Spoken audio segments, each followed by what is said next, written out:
next podcast by Archie Bucks and Kurt X. Hey. Welcome to the Fake Friends podcast. I cut that off a little bit early, but I'm joined by the other fake friend and our special guest, Sted07. Go ahead and introduce yourself. Good morning, everybody. Who you are? I don't have anything else. Who you is? No, what you do? No. Who are you? Yeah, tell me something about yourself. I'm Sted07. Yeah, But what about you? What do you do? Huh? why are you here? Why are you here? Next fuck. Okay, you know what? Fuck it. Sted07 is a multi-talented individual, okay? This man is knowledgeable not only in the tech field, but he himself is a small video game developer for mobile devices. I am, actually. Isn't that right? Thank you. Yeah, you could just say that, man. This guy is the most important person we've ever had on this stream that isn't just important because we're friends.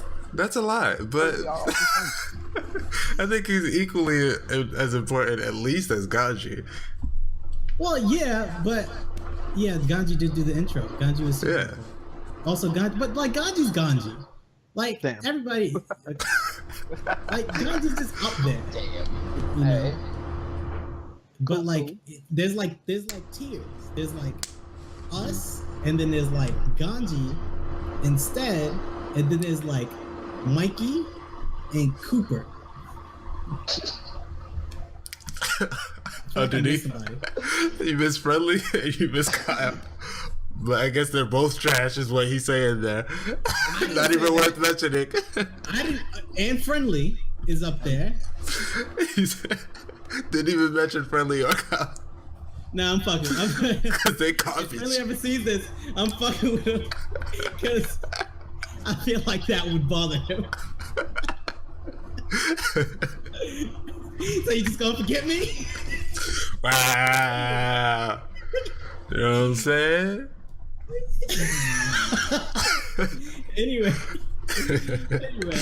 point is, I enjoy all of our guests, but I didn't think Sted would actually come on the podcast because Sted be kind of Hollywood sometimes. He's one of the fake friends that's like, hey, we should play something. Sted's like, yeah. No. And then never follows up. He's that guy. Just say no, Sted. Yo, let's link. And he's like, yeah, word. And then he just never comes back. Never shows up. Yeah. I've been there for Right that. now, though, so it's cool. You are. But we're surprised. Pleasantly. Yeah, pleasantly. All right. Well, first let's talk about your development stuff. What have you done? What will you do? I've made a few, mostly Android, but now that we are using Unity, Android and iOS games, and currently we're just working on some small alterations. We're adding in multiplayer that actually works through online services so that you can actually do that. Currently you had to use Bluetooth, but What game is it? yeah, that goes. What is the game called? We have two games. One of them is called Let's Duel. It's a sword fighting game where you actually swing your phone. It's all ridiculous. And then there's Space Boat, which is like basically a top-down, like space shooter. Then, Oh, cool. I played that game. They're available on. it's fun and hard as fuck. Yeah. They're available on the store. Yep. All right, so these things will be in the description on YouTube. If we can get a link in the chat during the break, we'll see if we can get that too. I didn't know that these things are like out. I thought it was stuff that was in development, but No, those are out. There you go. We're adding stuff to it, and we're actually working on the tactical RPG. But that was gonna take a long time. Yeah. Because we don't have an artist. Huh, We have huh. a particular art style.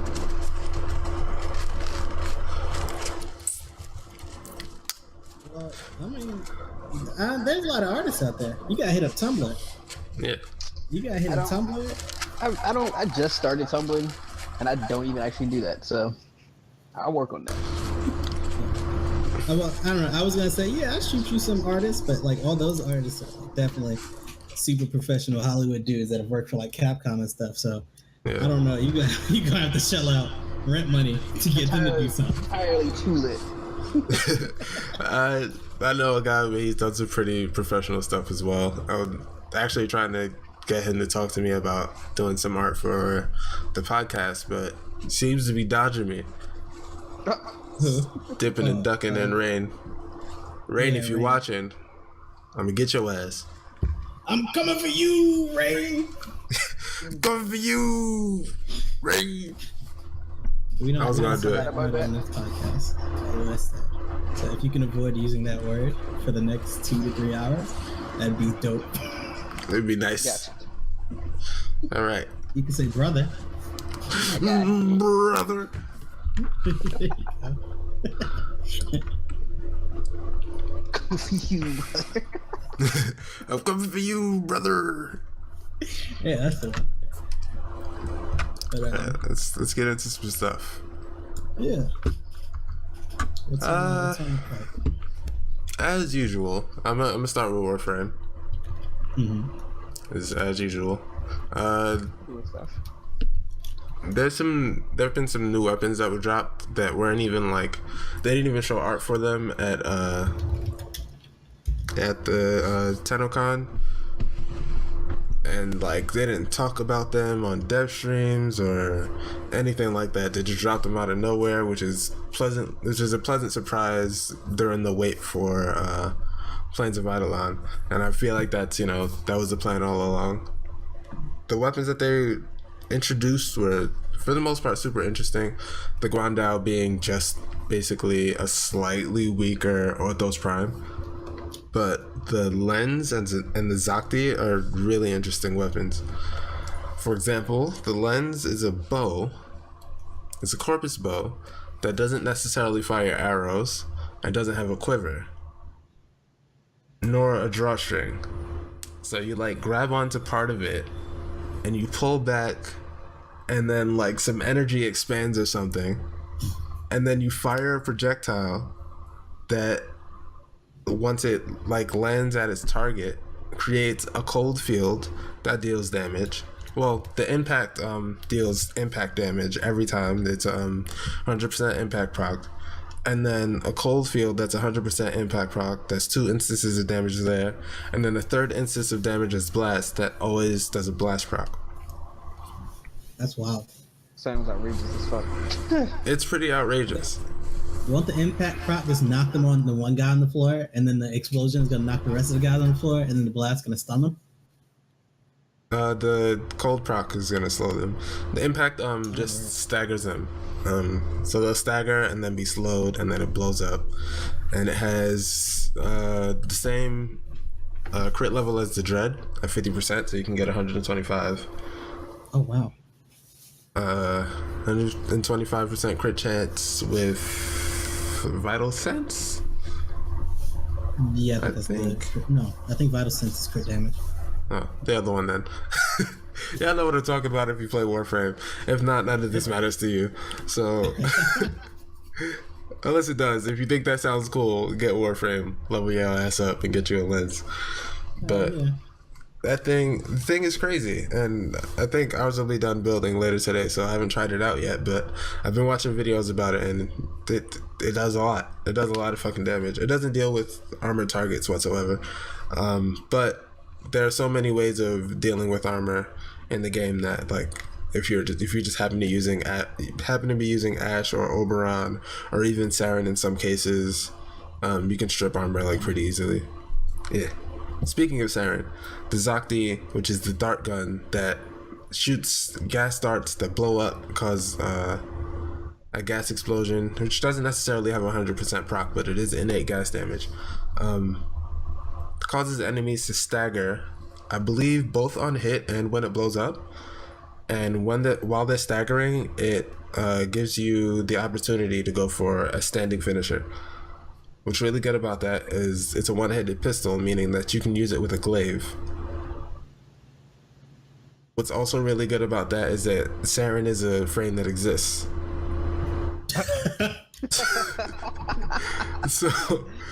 So if you don't know, Saren gets a buff on her miasma from enemies that have a toxin proc on them. as well as the viral proc that you get from spores. And the Zakti is obviously really good at popping spores. If you have a mod called Fulmination for secondaries, you can increase the blast radius on the gas cloud, which, you know, obviously really good for spores. You can like wipe out entire rooms of enemies with Sarin, Toxic Lash on, and spores out. You just go in, you cut up that one enemy, and then spreads the spores to everything, and then the gas blows up, and blah, blah, blah, blah, blah. It's great. I love it. I love that Warframe, which means I'm gonna love that weapon. Yeah. Why didn't you tell me this sooner? It was a topic for the podcast. We gonna like now you got to try it, and then we're gonna talk about it next week. You could have been like, you act like we don't talk to each other every single day. Nah, it was on hit. Example number 1 for the day. Nah, you can't do it yet. You gotta wait. Nah. Nah. I'm not fake. You fake.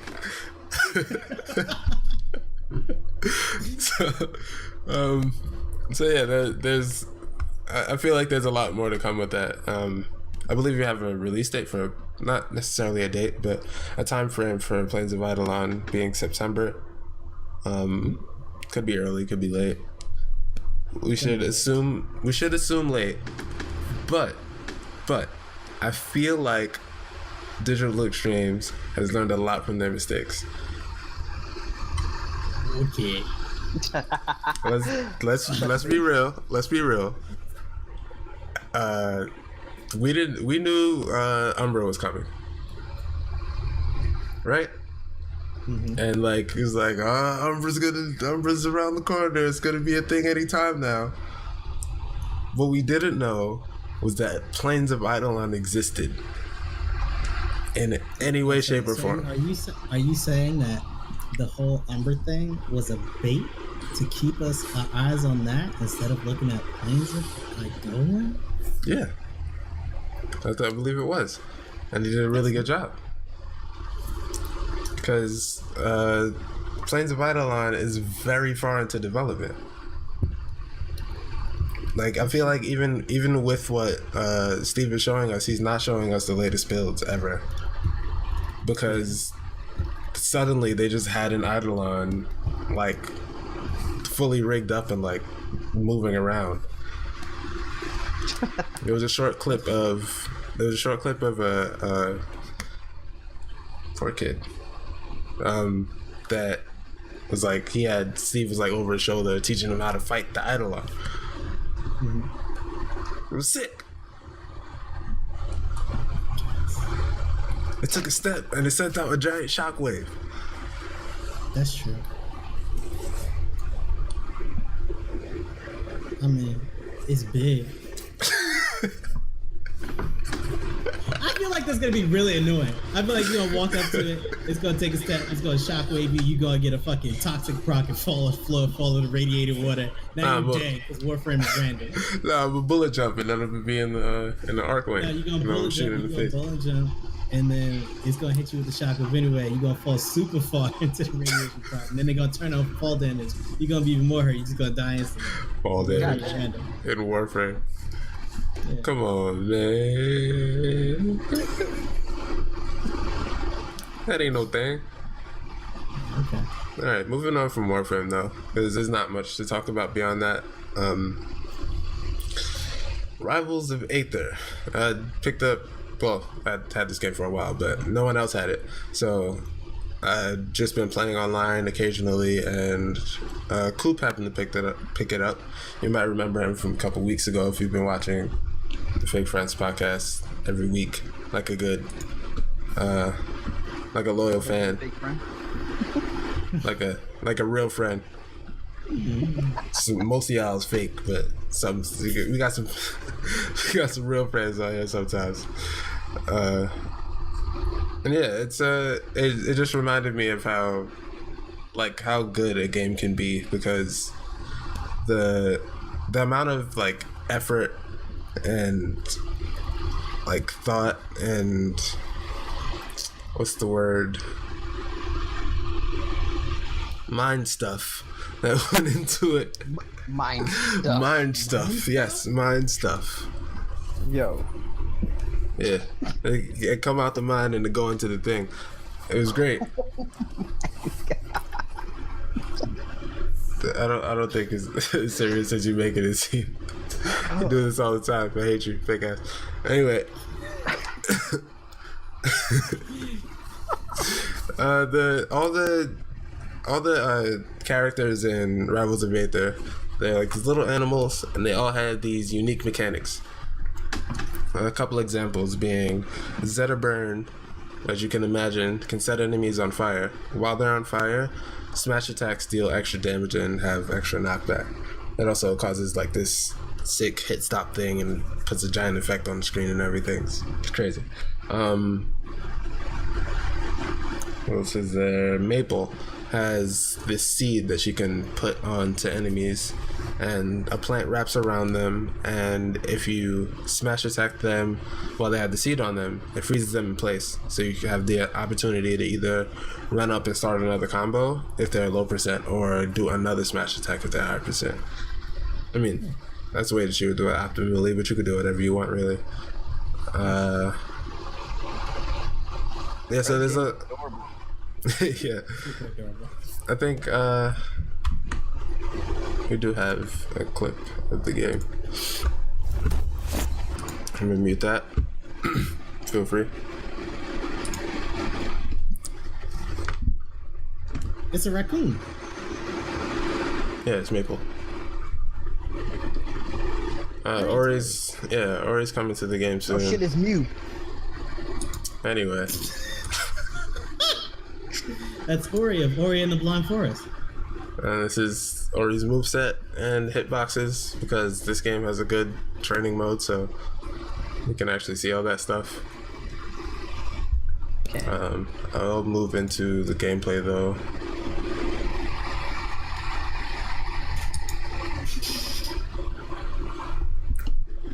So as far as Smash clones go, this is the cream of the crop, and you know that cream always rises to the top.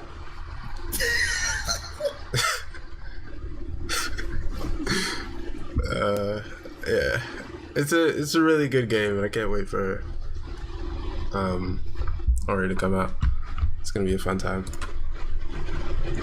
In comparison, games like Brawlhalla Yo, leave that game alone, bro. very little. You knew I was going to talk about this. We talked about how I was going to talk about this. Brawlhalla I've been telling you to leave this game alone. No, I'm not going to leave this game alone, even if it's free. Don't waste your bandwidth. Don't waste your hard drive space. Don't waste the clicks. Waste the clicks. Goddamn. Your time is very valuable, and you shouldn't waste it on bullshit games like Brawlhalla. Let me give you the basics of what Brawlhalla is. Brawlhalla is a Smash clone, yes. It has weapon-based combat. There are like 6 weapons. You choose a character, every character has the same moveset without a weapon. They're all exactly the same. And then they have any combination of 2 of the 6 weapons available to them that you have to go pick up. Well, I don't think that's completely true. Because I believe that is 100% true. With the claws, I believe her moveset is different enough. Because I know she has unique moves, because she gets used because of that unique moveset. The way she has like high combo potential, and she can grapple in the middle of a combo. So she can do a combo, knock you in the air. Without a weapon? With the claw weapon. But I've never seen anybody else use the claw weapon like that. I just haven't seen anybody else with the claw weapon. The claw weapon is just about the same as the fist weapon. But there's a fist weapon, there's a claw weapon, there's a heavy fist weapon, right? I know the golem has the heavy fist weapon, which hits really hard, and it has grapples, but the grapples aren't as good as the claw grapples. Okay, so there's 7 weapons. and apparently one of the characters has the weapon, and some of the rest don't. So, you know. You're the worst. Without that weapon, though, I'm like 100% sure she has the same moveset as everybody else. which is like Hundreds. the problem. Yeah, that sounds wild, John. It's not, okay. I don't particularly like that game. I'm not gonna sit here and lie. However, I've seen some pretty like decent gameplay of the game, and it wasn't that bad. Like I've watched Akeem play that game and put in work, and I've also seen him get worked, and it looked kind of fun. It's just my problem with it is how lazy the design is. That's fair.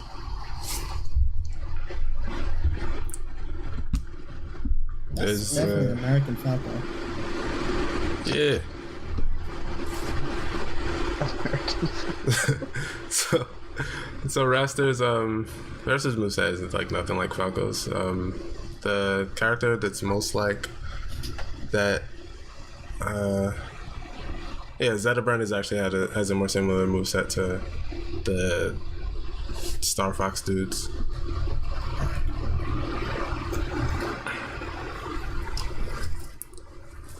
Well, yeah, his like one guy is really good and one guy is like really trash. Because he's new. Yeah, that is my.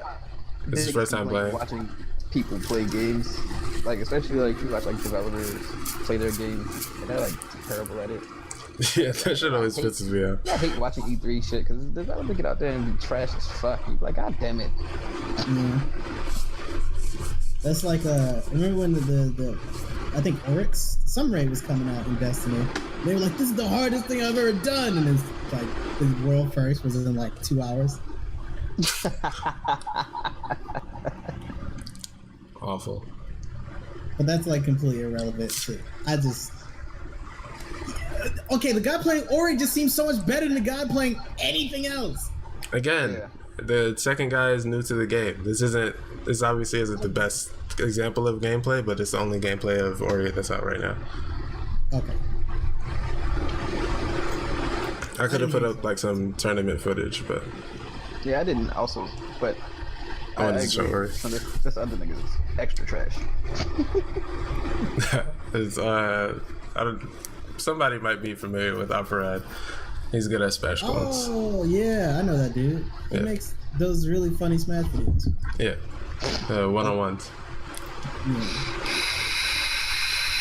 So how many players is this? Like up to 4. Up to 4. It's fully online. The only thing that you can't do online is use the special stages. Like it's basically the opposite of Smash Wii U, Smash 4, because the quote Omega stages are default, but they also have platforms. Yeah. So you can turn on the special effects, and like this stage in particular has like a boss on it, and you can't fight the boss. The boss fights you while you're trying to fight the other guy. that sounds real cheap. Yeah, it's really stupid. The story mode in this game is pretty good too, though. Again, a lot of effort was put into this. Which is good. Like it's a thing that people are gonna mitigate a lot. Yeah. That's very true. This game didn't have it until release, which is fair, but it was worth the wait.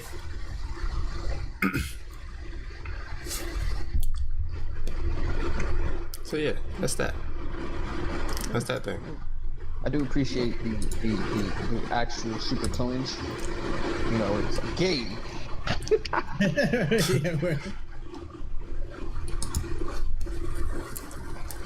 They're like, yeah, we're gonna make a Smash clone. Let's do it.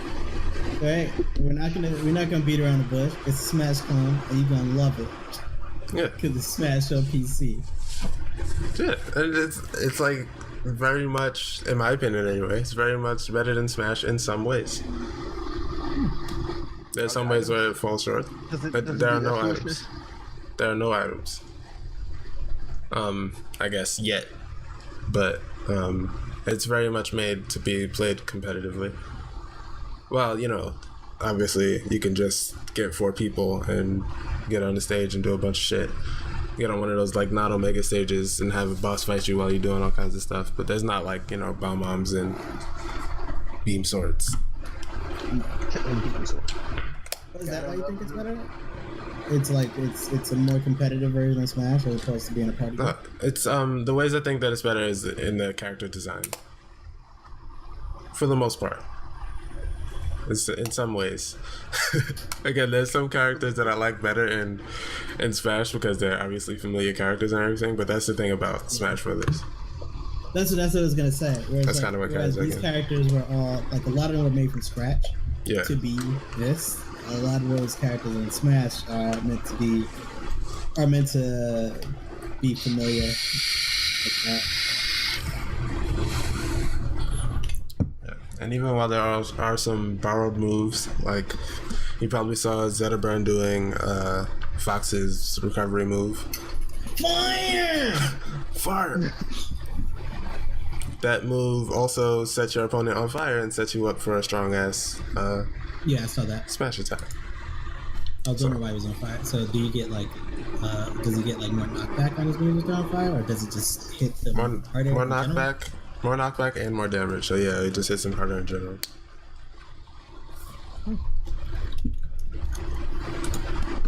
Alright. Well, that was Rappers of Aether, folks.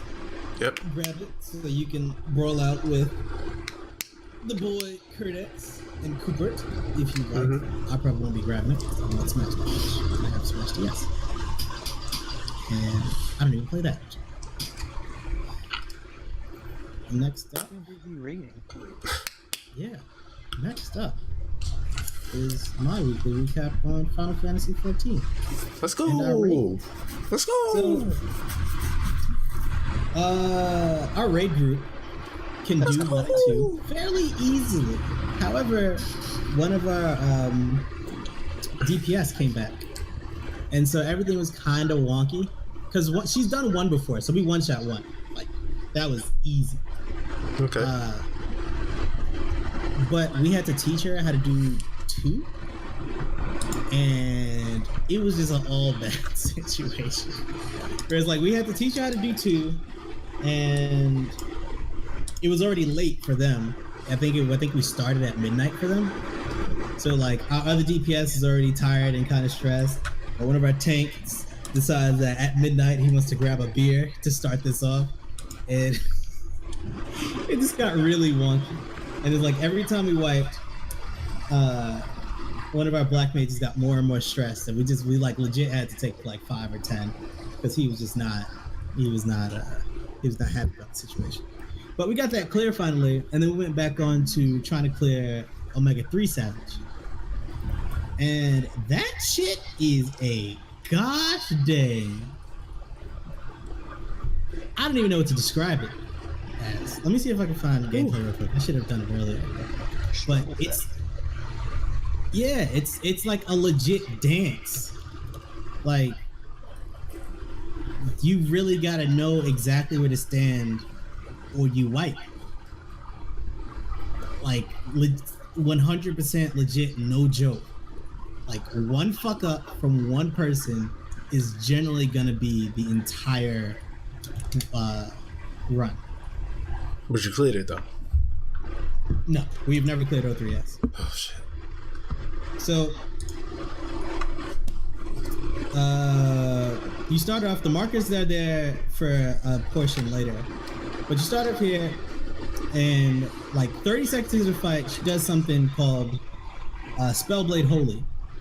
Now, if you know anything about this game, the game teaches you that big orange AoE means move away from your team, and arrows pointing towards one player means to stack. All right, you see that guy over there on the right, and then there's a bunch of 3 of those circle AoEs.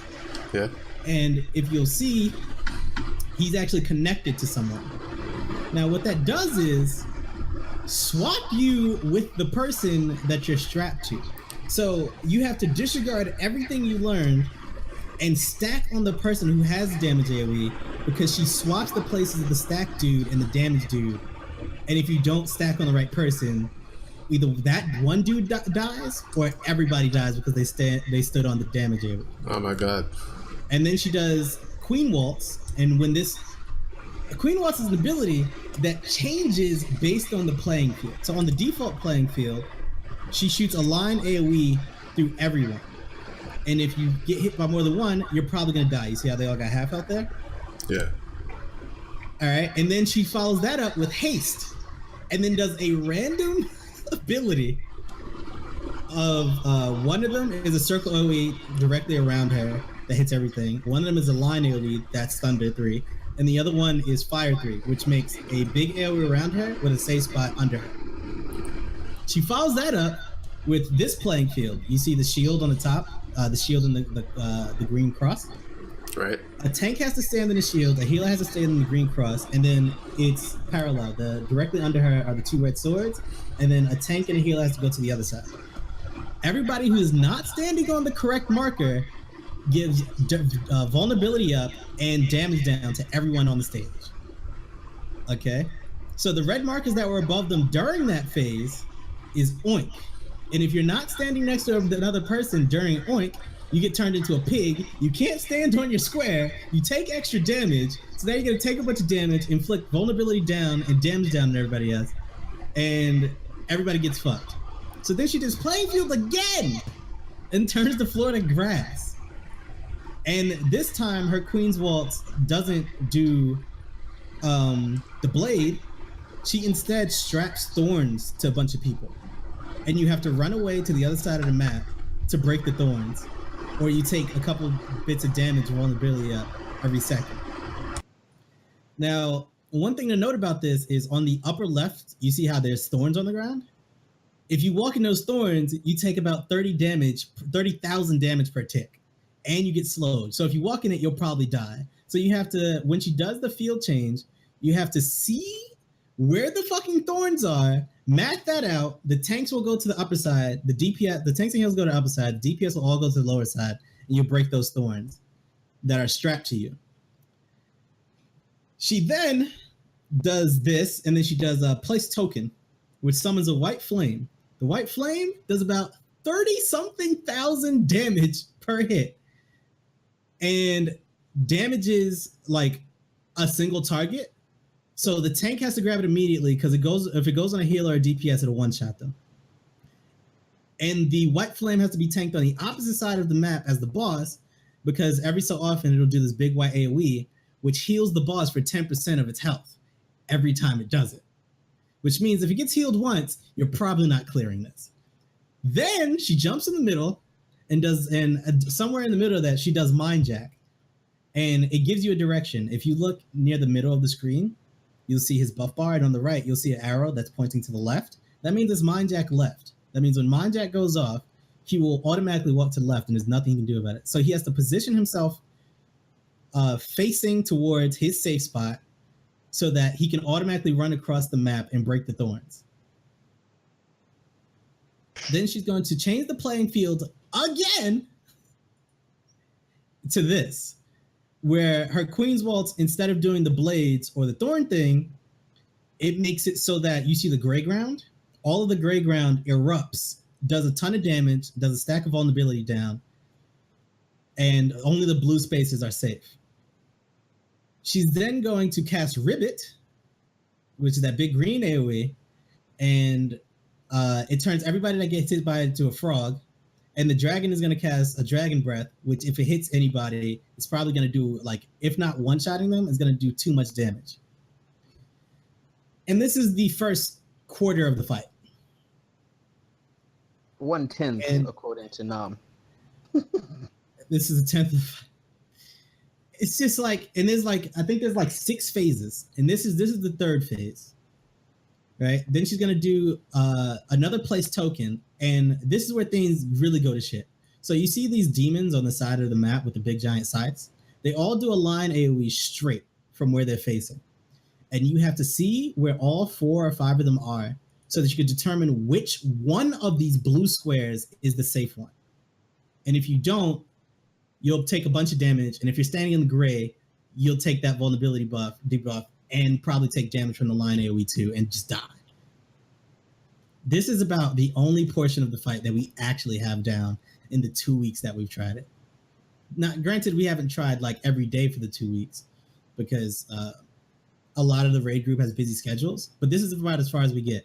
So now she's going to change the playing field again to this book shit, and she drops a book on whatever square that a person is standing on. And if 2 people are standing on the same square, they're likely just going to die. And then you have to stack up for Oink again. Then she summons an ad, and she does the book drop again. I think that's her Queen's Waltz of this version. To which everybody has to stand on their square, and then she does a separate AoE that drops those circles. And you have to stand at a corner of your square so that they don't overlap and no one has anywhere to hide, while also DPSing this ad down. It is a fucking shit fest, dog. And we've never gotten past this part. I don't even know what those glowy books on the side do. But it's a ton of fun for me. I can't speak for everybody else, but holy shit, is it a lot of fun. It's like, it's so challenging and it's so strict. And it's like you have to balance all these like thoughts, and we have the call outs, but you also have to have the presence of mind to be standing in the correct place before the call out anyway, so that you can get to the place you need to be, while also making sure you DPS the boss. Because if you don't kill the panda, that was something I missed. So the panda and the the big ad there, the panda and the white flame, if you take too long to kill them, every time they auto attack, they do more damage. And if you take too long to kill them, they'll just hit whatever the target is for 300,000 damage, which you even one-shot your tanks. So it's so much going on. I don't even know what I'm looking at right now, but this looks like stress. Oh, you have to get oinked and chickened, and oh no. Oh no. Like, okay, what? So 2 people have to get ribbited, and 2 people have to get oinked, and 2 people have to get chickened? Is that what I'm looking at? Oh no, she automatically does the rest. This is fucking terrible. but I have fun with it. And I think given a couple more weeks, we'll be able to clear this. Like whenever the entire raid group has enough time, I think we'll be able to clear this. And I'm waiting for the day, because I'm gonna pop off so fucking hard.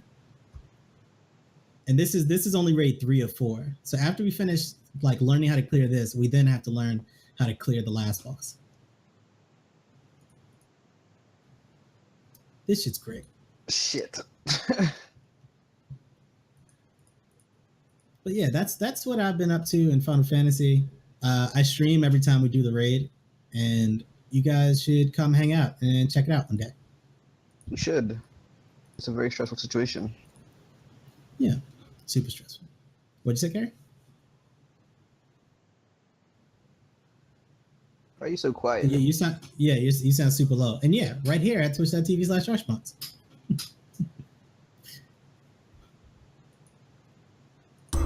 I'm muted on the stream though. Right here at twitch.tv/Rushbox. For the 3rd or 4th time. I don't know. Hold on. Yeah. And we are going to get into that old Fortnite, right? Hell yeah. You got Fortnite stuff? Oh shit. Nah, I don't. Yeah. But I have been watching Archie stream Fortnite, and it does look interesting. Yeah. Super fun. Worthwhile investment in my opinion. Are you playing as well? Yes. I'm not playing as much as I'd like, but yes, I'm playing. That game is like, I knew I was gonna like the game. I just didn't know how much I was gonna like it. And shout out to Light for hooking me up. There's like an echo From me? Yeah. How was great as this? Yeah. Shout out to Light for hooking me up with a key and let me experience that shit. I was hoping I could play with Light more, but Light is like fucking MIA right now.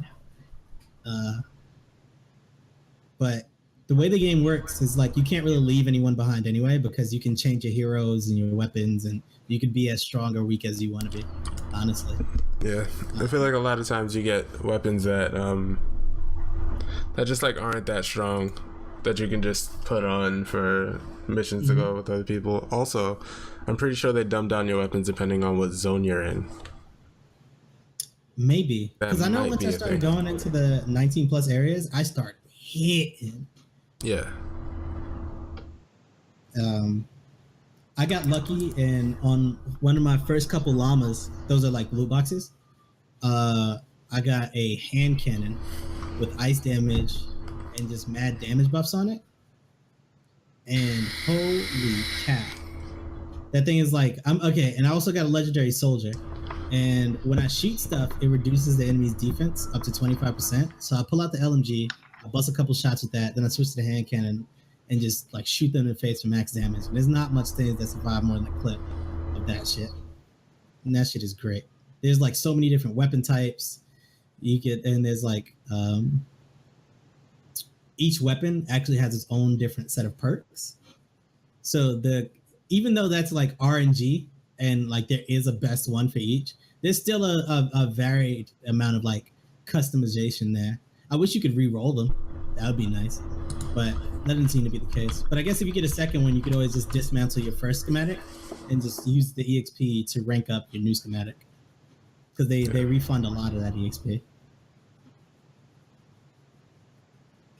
I didn't think I'd like this game because it's very much in the survival style, but I don't know how to make the differentiation because I haven't played any of the other survival games. You mean like Rust, or yeah, like Rust or H1Z1, DayZ. Like those are all games that have similar concepts, but this game does it pretty differently from what I've seen. Yeah. But not having played them, I can't really make the differentiation. But I know those games didn't look that interesting to me because they tried too hard to be realistic, quote unquote. I feel like this is the right art style for this type of thing. I'm sure the game systems are a little bit different too. Yeah, I gotta watch somebody else stream it because I have a few friends that have it on PS4. I just want to compare the two. But it does look interesting. Honestly. Like when I first started seeing it, I was like, another survival game, yay! But I don't know. I was really against it. I was kind of like, I don't really want to do it. Especially since, like, when I first started seeing it, it seemed like they really focused more on the building aspect. And, like, especially when I first, like, started looking into it and watching people who were streaming it, they were really big on the building part. Yeah. I was like, I don't really want Minecraft. I'm sorry. If we're being honest, so far anyway, for me, we haven't moved on to the next area yet very much, but so far a lot of the building that people do is really unnecessary. Generally speaking, if you have a squad, you're killing everything before it gets to any of your buildings anyway, and in the missions it tends to be a waste of resources to go super ham with all that building stuff. So I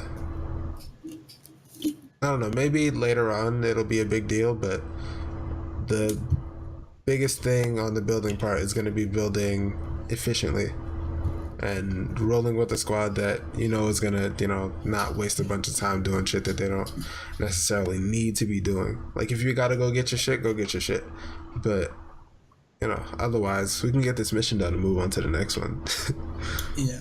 See, what a problem I've been running into more lately as we're playing, because earlier in the game, unless I was playing with Kurdex and like people I know, I was rolling solo. So, I would have to do all that building because of the fact that, I obviously can't cover both sides of the fort at the same time. So I would put traps out on one side, and then if they got close enough, I just run over and like finish them off because the traps did a bunch of damage. And I would mostly hold one side. But because we're playing on public more lately, people seem to like go into every mission with the mindset that they need to start gathering materials, and like, there a lot of these things is like not really timed objectives, because you can technically start aside from the ones that are obviously timed, maybe 20 minutes to do like 10 encampments, and that one can be kind of tough. But even on that one, it's like when you finish all the encampments, there's no more encampments. And they just let you have the rest of the time to do whatever you want. So you could do all the encampments and spend the last, like, we do them all up front. you have like 5-6 minutes to go do all the gathering that you want to do. Yeah. But it's like we'll be struggling. It'll be like 2 or 3 of us struggling to clear all the main encampments while some dude is on the other side of the map, like digging up dirt. It's like you really don't need to do that right now. Like you could pick a mission that has a much bigger like frame of time and encourages that kind of behavior, and you can get way more out of it.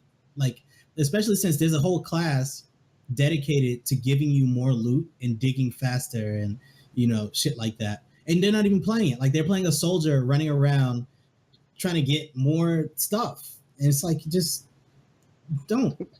It's like super annoying. It's not the mission for that, bro. What are you doing? Get over here. It's really not. It's really not. And especially since in the second zone it's supposed to introduce more mission types, and some of those mission types are even better for gathering. Like right now, I'm having an issue keeping a good stock of nuts and bolts because nuts and bolts are used for a lot of things, mainly ammo. So if you use a lot of ammo, you're going to need more nuts and bolts. But some traps also use nuts and bolts. So then I have to choose whether I want to make this trap that's really good or use all my nuts and bolts to make the ammo that I'm going to need. But apparently in the area that I'm in now, in a couple missions, I'll be able to do a mission type that gives you a couple hundred nuts and bolts per mission. In which case, in that first zone, you should be spending all your time trying to get out of that zone so that you can fucking get all the nuts and bolts in it. You know what I mean? Yeah. Just people aren't being smart about how they spend their time in this game yet, and playing with pubs is frustrating based on that. Mm-hmm. Only thing I don't know at this point is probably because I don't play it. So, how the fuck does this leveling work in this game? Because I feel like it's like from like just watching it, it's like 18 different leveling systems. There's like 3. So you have your research, which builds up over time. That's just a time-based leveling system. You have your like account level, basically, which is you get skill points from gaining XP during missions. You spend those skill points on nodes in the skill tree, and then you can level up weapons, schematics in general for weapons and traps, and then there's leveling up the heroes themselves and evolutions, but that's just every individual thing has its own way of getting stronger, which can seem a little complicated at first, but it's pretty intuitive once you get into it. Yeah. So to get a little deeper into that, so you have your account level, like you said, you get XP for that when you do missions. It tallies up you get objectives, and if you get golds and platinums and stuff, you get more XP than if you were to get bronze, or if you just don't complete the objective at all. And early in the game, it's hard to actually get platinum on like building. Actually, it's hardest to get platinum on damage before you get to higher level areas. But if you get platinum on everything, you get so much EXP, you could get a level or 2, which will give you some skill points, and then you use the skill points to unlock more things, like the evolutions. So it's kind of like, to an extent, you're kind of gated to a certain level of strength before you proceed to the next area, which isn't necessarily a bad thing. You're very much gated. Huh? You're very much gated. The first point in the second skill tree is to unlock the potential of weapons that may have been higher level than you were able to use. Yeah. In case like you have a friend who's OP and he decides to give you an OP weapon, you won't suddenly just be shitting on everything around you. There'll still be some level of challenge involved. Yeah. So you would use your points, and you can unlock a 2-star evolution for a character in the first tree, and that allows you to evolve it so that it gets to level 20. And then when you get to the next tree, you'll be able to get your weapons to level 20 also. And then when you get to the third tree, you'll be able to get them to level 30 and whatnot. And I think if you get them to if you get legendary or mythic level schematics, those actually go up to level 50 or 60. So there's a long game to be played, and they encourage you to use different weapon types and different character types and set up your build in a way that's efficient for the group or for yourself when it comes to weapons. So I like to keep a melee weapon on maybe at all times in case I don't have nuts and bolts. Because you never have nuts and bolts. Mm-hmm. Yeah. And I got lucky and I got a legendary spare blueprint and I leveled it up. And so whenever I run out of nuts and bolts, I still have a useful way to get around. Or there's different ammo types: small, medium, heavy, and energy. I've never seen an energy weapon. I think there's explosive rounds too, but yeah, explosive. Small bullets generally go into And obviously smaller, slugs lesser impact guns. So if I were to get a handgun, it wouldn't help me kill a big guy, but I could clear through the little waves a lot easier, and I could save my bigger ammo for like snipers and burst weapons. So like you can kind of tweak it around so you have a weapon at all times to deal with certain situations. Yeah. Even for some handguns though, I have an epic handgun that does put in work. It uses small ammo, which is good because usually weak weapons use small ammo, but this gun's pretty strong. And like varying up the types of ammo that you're using is really good for this game. Mm-hmm. Because it's some of it is a little bit counterintuitive. Sometimes the sniper will be using small ammo unexpectedly. Mm-hmm. Yeah. Cool. Yeah, on PC though, right? Yeah. Lame. You better get I might PC. when it comes out, when it starts being free on PS4, I'll play it on there too because apparently the game is cross save. Huh. I thought it was cross buy, but it's cross save. So all your progress transfers between both consoles and both platforms. And if there was enough people playing on PS4, I might consider getting it on there too. Yeah. Fresh Rider was free anyway, right? Yeah, exactly. Cool. But I like the game. I think the game is super fun. Same. I wish I had more time to play it. Yeah. But you can't have it all. I think it's mostly that the one I do have time to play it, no one else is on. I was on like all yesterday and you was on real fun. He had to build his new weapons, bro. Huh? He had to build his new weapons. Yeah, that's good stuff to talk about for the podcast, man. Important. Plus, Ganji was streaming. I had to go chill with my boy. Yeah, the boy Ganji. It's just my Hilarious boy. guy. Hilarious guy. He's got really, really bad fashion frame sense. But he as a person, God awful. Excellent guy. Yeah. He had me dying over at twitch.tv/Ganji Good. Mm-hmm. Did y'all know he did the intro? He did the intro, y'all. He did the intro. He did the fuck out of the intro too. Yeah. Props to him. Appreciate that guy. Seriously. Hello. He's got a SoundCloud too. Yeah. You can check out more of his music. I don't know. SoundCloud.com/Ganji-Good. You don't like his music? I don't dislike Ganji's music, but you can he definitely has a lot of room to grow. Like I can see the potential. Yeah. And that's like for a small time artist who's trying to produce his own stuff, like make his own beats and everything. I think that's really cool. I think what he does is really cool. I agree. I also agree. We got Sted. Fucking Lawbreakers. Yeah. Yeah. I'm imagine none of you guys played it.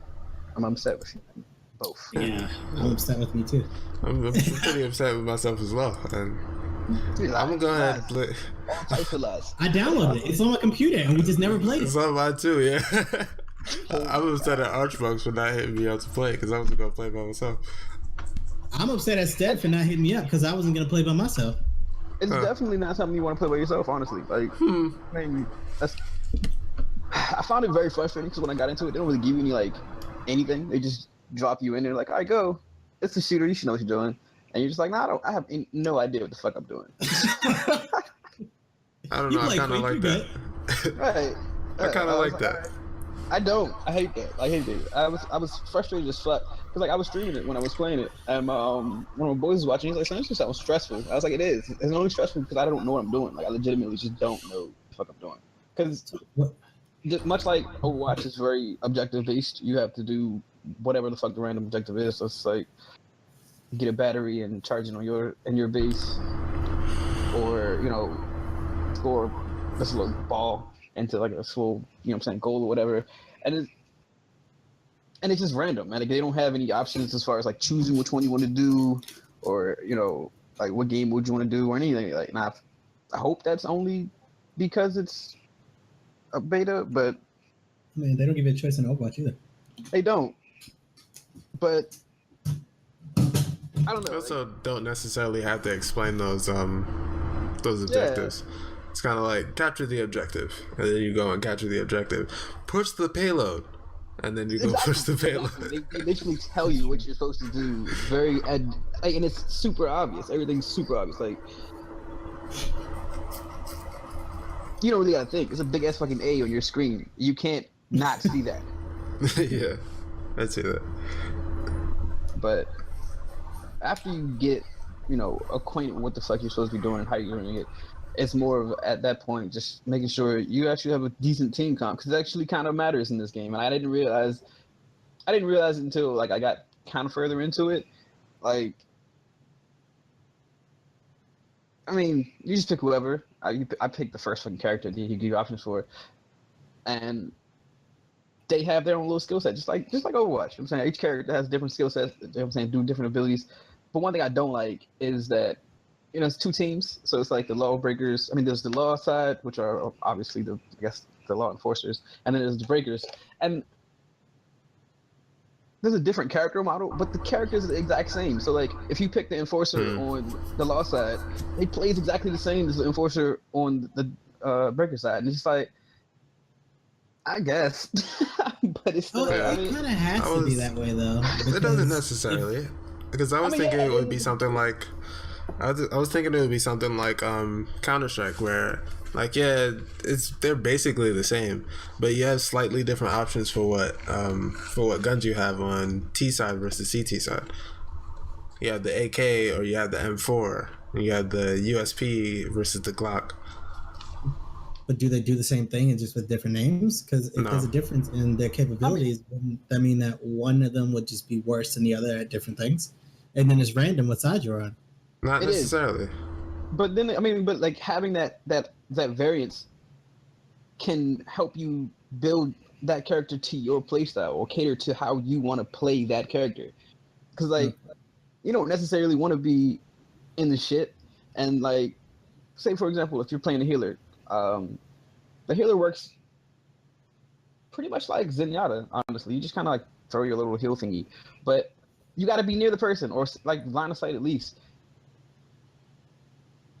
But maybe if I was like a sniper rifle, maybe I could stay a little bit further away and I could shoot these people still. But not that character, or with the way that game is set up. Like, their main gun is like a fucking grenade launcher. Oh. Which doesn't have too much range. And then like their side arm is a fucking pistol. Again, not too much range. I'm a healer. Like, why the fuck am I in the shit? You gotta be all in the shits. Yeah, exactly. It's just like, all right, whatever. I guess this side works. But it is. It's very uncomfortable. But one thing I never realized is that like every class has their supers, and the way their supers work kind of lends to you needing to be in the shit. Like the healer super is a fucking bubble shield. So you kind of want to be there, or you want to be on the objective, or like you kind of need to be there. It's for the healer itself, or yeah, like every class has their super, and the super for the healers is this big ass bubble, and I'm like, can you put the bubble on someone else, or is it like just for the healer? It's just an area, so like wherever you are, okay. you use it, it just puts a big ass shield around wherever you are. So if you're trying to defend something, you probably need to be on that thing, and everybody's attacking that thing, and you're a healer. Oh, so you have to walk in as the healer between everybody and press that. But does it at least push them off of it? No. They can walk in and out of it too, but like they can't shoot into it. It's kind of like Winston Shield, actually. Yeah, it's but it's Winston Shield, but it's a super and and on a squishy. Yeah. And you're Swiss. Thanks, guys. This is great design. Cool. I mean, like, I don't know. It's fun. I wouldn't buy it personally. So like when I was entertaining the idea of actually even like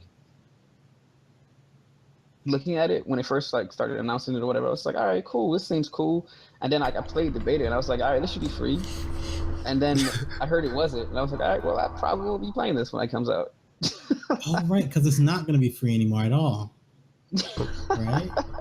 Not at all. Wow. I think it's supposed to be like $30, which makes it a lot better, but it's still not free. And I'm kind of like, like I felt the same way when they were talking about Killing Floor, and I was like, oh, this seems like a cool, fun game. And then it wasn't free, and I was like, I'm not paying for this. And then they released it free, and I started playing it. And I'm like, all right, this is actually kind of fun, but it should be free. Like when I first started playing, I couldn't even find a game. Like the server was, I don't know. I mean, I feel like they maybe weren't expecting too many people to be playing. But like like my first night playing Killing Floor, I got into a match with 4 people because I had 4 people with me, and everything was cool. And then like 2 seconds later, we were just sitting there waiting for a game to start. And I was like, all right, well, I don't understand what's happening here. What's going on? What's the problem? I don't know. There was no real reasoning for it. She was just broken. And I was just like, all right, see, this is why I'm glad I didn't pay for this. That's I'd be pissed if I paid for this game. And I couldn't find a fucking match. Like that makes no sense. And I have people with me. I'm in a group. Like I've already been grouped up. Like we can start. There's no reason why we shouldn't be starting. Wait, so there's just like a limited amount of instances, and if they're all full, then nobody can play? I have no idea, son. Like real talk. Like I don't even know. Like again, I don't understand how that worked out because it legitimately we started a match with 4 people and it worked, and then the next match we couldn't start, and there was no explanation. Like there was no errors. There was nobody who was like, disconnected randomly or nothing like that. It just didn't work. And I was like, all right, see, this is exactly why I'm glad I didn't pay for it. I feel like I would run into that same kind of shit with Willow Breakers. I'm also not too excited about how it looks, and it could just be because it's on on PS4. It probably looks a lot better on PC, but it looked a little like early Unroad tournament-y. Oh, really? Yeah. I thought I remember like videos of the game looking pretty good. I don't know what they were playing those videos off of, but from my probably PC. That jump was like, nah. Yeah, this is like Lawbreakers definitely looks like a PC game to me. There's too much. I don't know. Maybe like people with controllers are just like crazy nowadays, but it seems like there's too much movement and whipping around and shit to. It's a lot. It's definitely a lot happening all the time, everywhere. There's a video in the circle. Let's run that. Okay. I forgot about it. I also forgot about it. Yeah, all the anti-gravity stuff just doesn't look like a comfortable experience. Like I don't know, maybe it's just me, but when I play, it wasn't. Yeah. It's very disorienting. Like especially when you first start playing it, and like I said, there's no little intro, there's no tutorial, there's nothing. You just drop you into the shit. It's like, all right, cool. I guess I'm playing. When I try to play Warframe on console, I get like anxiety trying to bullet jump around and maneuver around stuff and shoot enemies behind me and shit. Like I really got to slow it down. Get me a sniper or something. I don't know. Maybe this game just all around is just better on PC. Like not even for the No, it probably is, honestly. Like I imagine mouse aiming in this game probably increases the fun just because you have way more flexibility and there's a lot of whipping. Like as you can see, this nigga's got like you have to be like, all right, cool, shoot this person with a full 180. The person behind me, like fly to the next thing. Like it's. I gotta look at this wall so I can grapple to it, and then like I don't know. It still looks like fun. Yeah. like the class that the stream, video was playing. Like that was the class I ended up like liking the most. Mm-hmm. And they're like, so everybody has like a mobility like mechanic, and theirs is like this little jetpack, which made the most sense. Like that was the one that made the most sense for me when I was playing it. Jetpack seems to be the. I've seen like grapples and like. Yeah, the assassin class I think has the grapple, and that shit is insanely difficult to actually like work. Yeah, it looks fun though. And isn't there like a, I don't know, look kind of like a super jump or something like that? Yeah, there's some dudes who just like jump like a regular person and have like multiple jumps, and then there's somebody who like teleports, and then there's the jetpack, and then there's somebody who just like runs faster and like can jump higher. Just and, ground like, based. Like, yeah, that's probably the super jumping one I saw. And then the fucking healer like floats, like they just float, like they have like a ability that makes them like fly. Nice. Wait, is that like a gravity ball? Yes. Yes, it is. And again, none of this shit gets explained to you, so you're just kind of like playing and jumping around and doing shit, and then like randomly you'll just start floating, and you're like, why the fuck am I floating now? I want everybody to be aware that this is beta experience. There'll probably be beta experience. There'll probably be there has to be a tutorial. Oh, is this the healer? Yes, this is the healer. This fucking grenade launcher thing, and I hated that gun. And I hated their pistol. I hated everything about the healer. Except that they could float randomly. So like if you're just in the air, you turn on the float, like you're in the air floating at that point. And that was the only thing I liked. Like a hover? Yeah. That's pretty cool. Oh, is that the ultimate? Yeah. Nah, they didn't use the ultimate yet. Oh, that's not it. What the big green barrier. I am not seeing a green barrier. Oh yeah, there it is. Yes, that is the ultimate. Behind us? And this is the person like this is them capturing the objective, like the ball. How do you know you have the ball? The ball was there on the screen. Well, I mean, like, how do you know you still have the ball? Huh. It's like if you have it, like you yourself, it's a little notification on your screen that says you have it. You have the ball. Or the battery, or whatever the fuck your objective is. This dude was pretty cool too. I just was terrible with this person because their aim needs to be like you need to be on point with your aim. Because if you don't kill somebody, you're probably gonna die. Tactical knife stance. I like it. Word. Is this the assassin with the grapple hook? No, this is I can't even remember the fuck the name of this class, but the assassin has like swords. Oh, okay. It's a melee class? It is a melee class. Oh, That's a ballistic knife. Yeah, it really is. Oh shit. That is all?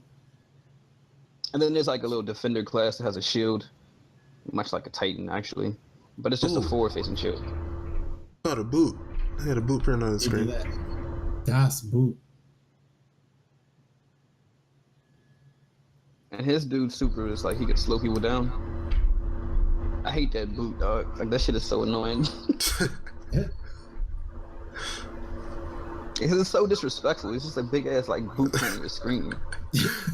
It's mad disrespectful.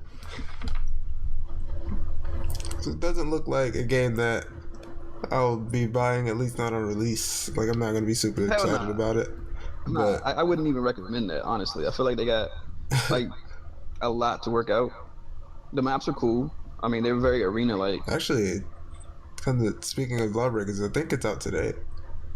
Is it? Yeah, I think so too. Yeah. I believe so. So, if you disagree with the opinions spoken here, go ahead and pick up Lawbreakers on Steam and PS4. Or if you played in the beta and you disagree with it, at this man Sted on his Twitter and tell him how you feel. Yeah. Yeah, I know, right? Tell him he's wrong. That's all Twitter is about anyway. Feel free. Yeah. You don't like this thing? I like this thing. You don't talk bad about my thing. That's legitimately what it That is. reload animation is kind of wild. What the fuck is that? It just like refills with digital juice. Yeah, I don't know. Does he have a blink warp? Yeah, this is the gunslinger dude who has the blink for his movement ability. Are those two separate guns that you have to Yes, shoot separately? they are two separate guns to shoot separately. And they both have, like, one of them is a longer range and the other one's a shorter range. Yeah, one is like a sniper and the other one's a pew pew pew. Just a little burst fire machine pistol. Yeah. That's what I said. You got a pew pew pew and a.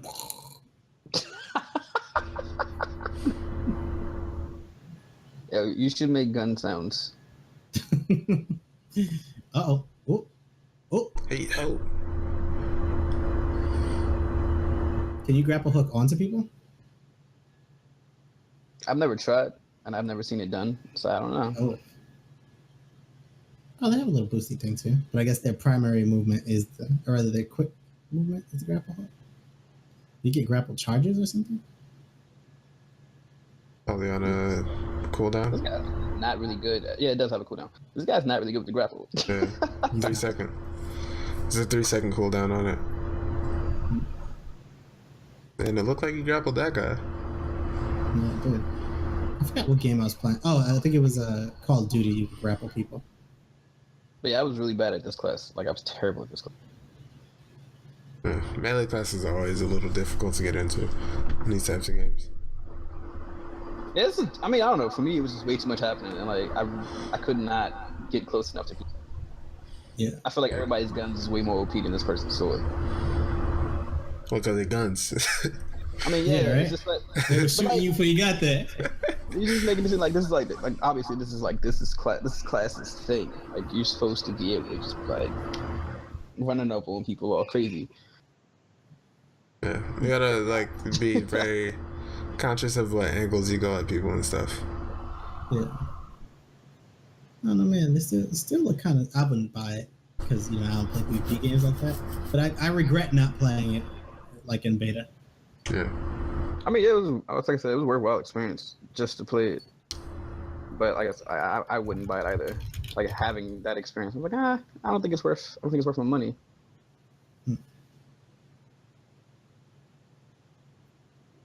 It's cool. And I probably would want to play it on PC if I was going to actually play this.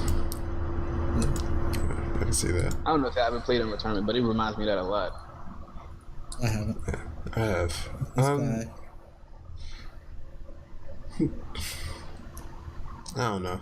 I forgot about this class altogether, and I hated this class a lot because this super is like you just turn into like Raiden, and you're just like running around shocking people. Shock hands. Doing that now. That was a Titan super. Huh? Lightning fingers. Yeah, lightning fingers. This man put down his bazooka to pull out finger lasers, yeah.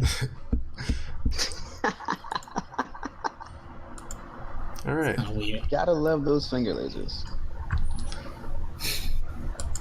Well, I think it's time to go to a break. We're gonna use the bathroom. We're gonna get some drink, get some deuce.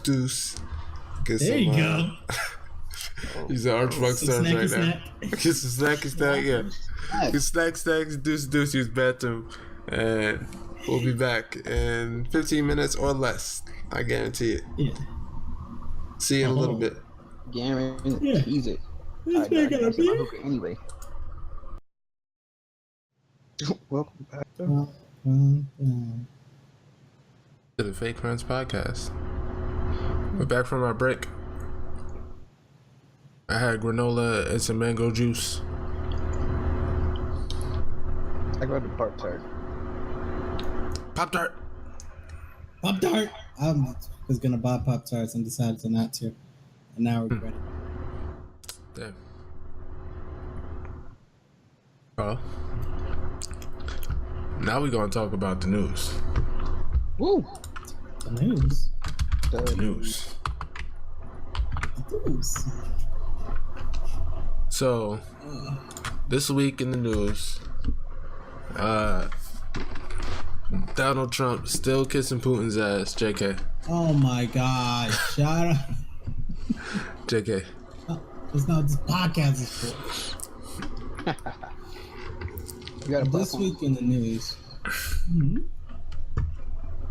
What'd you say, Sted? You got a platform. You got to use it.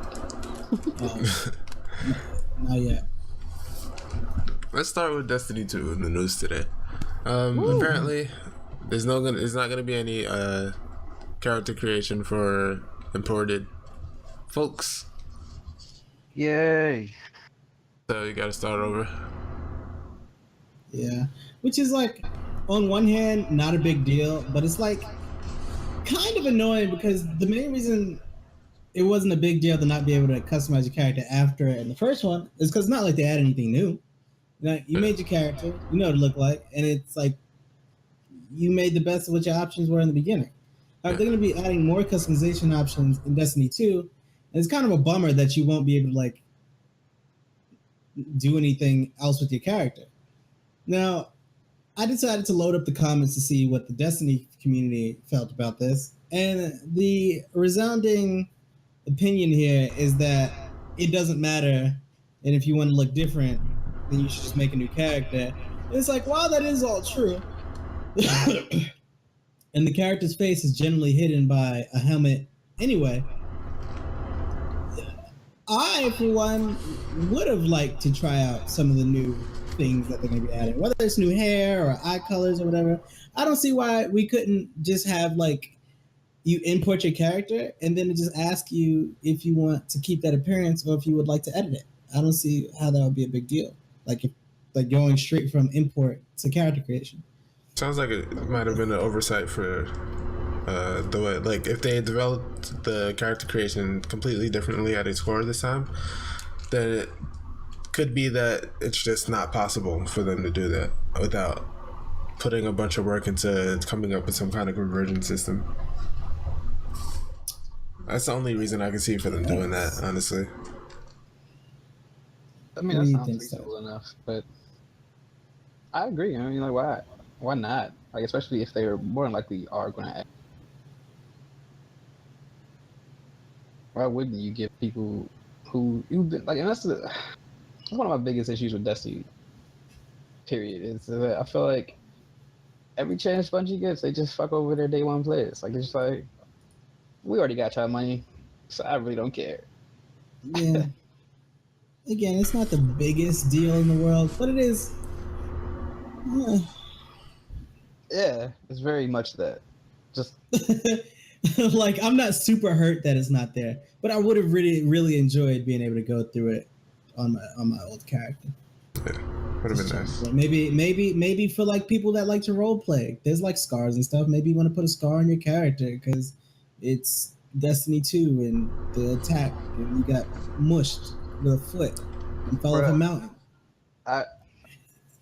I'm semi excited for actually how they're gonna play out this story because of how that beta ended, or like, the first story mission ended. Yeah. Speaking of the beta,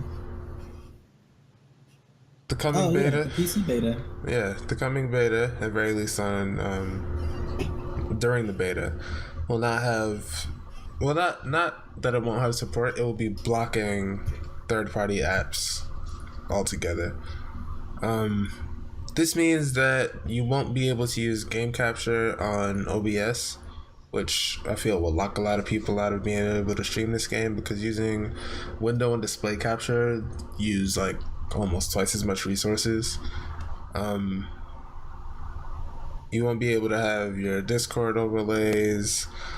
You won't be able to track your FPS or your system usage. So if you're trying to, optimize your options based on, like, if you have like MSI Afterburner or something with the overlay with your core usage and your GPU usage and all that, to try to figure out what the best settings for your system are, you won't be able to do anything like that. And while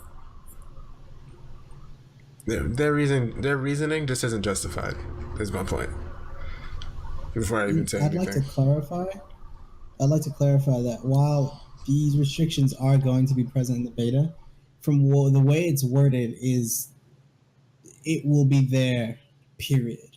Like, it will also be there in the beta, but it is intended to be that way for the full release. Oh. That is also what I gathered from reading it and the way that it was worded. Yeah. So like, just in general. In general, no third-party apps because of reasons. You'll see what it's like in the beta, so you'll be able to prepare to buy extra things to stream when the full game comes out.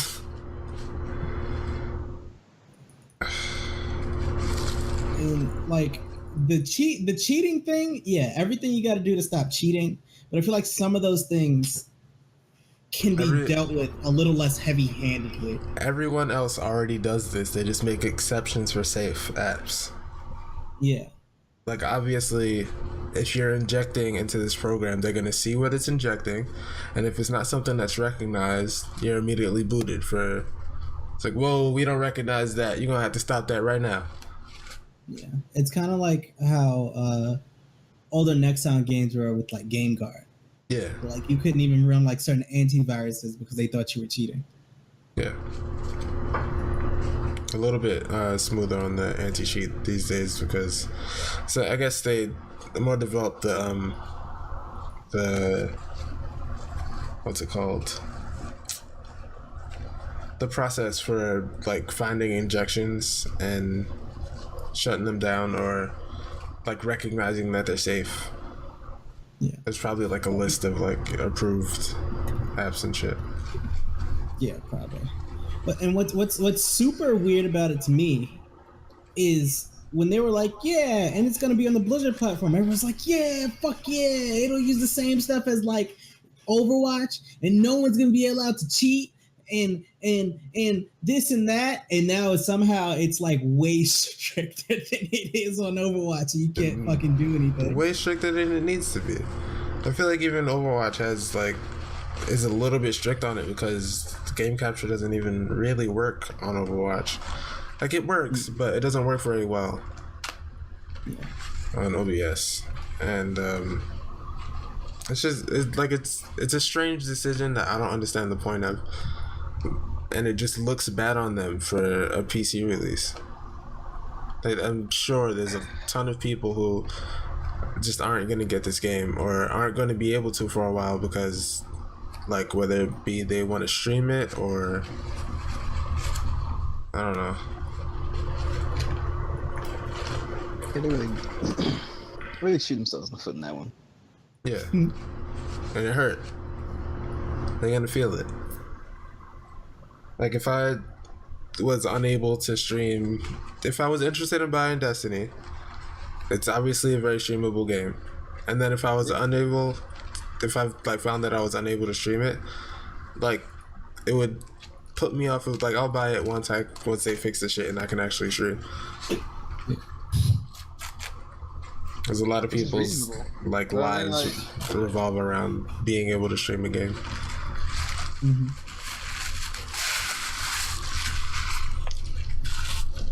You lose a lot of exposure because of it. It's and there was a lot of people like actually pretty hype about it being on PC. So yeah, it's weird. Yeah, I feel like there's gonna be a lot of console players streaming it, which is good, but the Twitch community is very much PC. What's crazy about the big majority on PC. The way they describe it is like, yeah, you know, it'll be difficult for a one PC setup, but how many people are really out here streaming on a 2 PC setup? Like, nobody.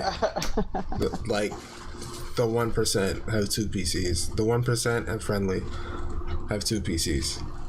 And Friendly is the 1%. You never hear this goddamn guy talk about his network setup? My man got a fucking like server set up in his shit and a modem to work with that. My man got like 70 Ethernets going through his house. Jeez. I respect it. server rack set up. I respect it. 14 terabyte NAS. Yeah. My man got a modem in his bathroom. Let's go. What's up? Internet fast. Ah. But yeah, it's super inconvenient, and I hope they maybe not backpedal, but like loosen up a little bit after the game comes out, or maybe like during this beta. Yeah, like I'm sure they'll realize their mistake and then backpedal at least a little. At least allow OBS, Discord, and all the streaming stuff.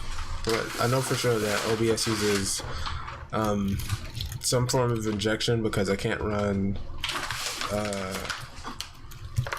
Keystone while OBS is open, because OBS finds Keystone and it's like, hey, whoa, you can't stream that. So maybe, I don't know if XSplit does the same thing or not, but yeah, at very least stop blocking stuff like Discord and OBS. Like, that doesn't make any sense. Why would you do that? Yeah. Blocking everything is a terrible idea.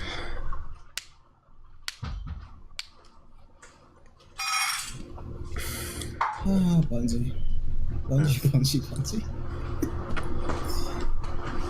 Anywho. I believe in them. They'll get it together. I don't. I play Destiny 1. I was gonna say, I feel very much the same, bro. I don't know. Like, you gotta learn from your mistakes. They already had that first shot of learning from their mistakes, going from game 1 to game 2, and then I think this one will go by quickly. It took them like 2 years to learn from their first mistake. Yeah, they were too busy developing the second game where they learned from it. That is the worst description of anything I've ever heard of in my entire life. That literally like means, hey, we got our money already. We just gonna make the second one so we can make some more money. Yeah, and then not waste people's money this time.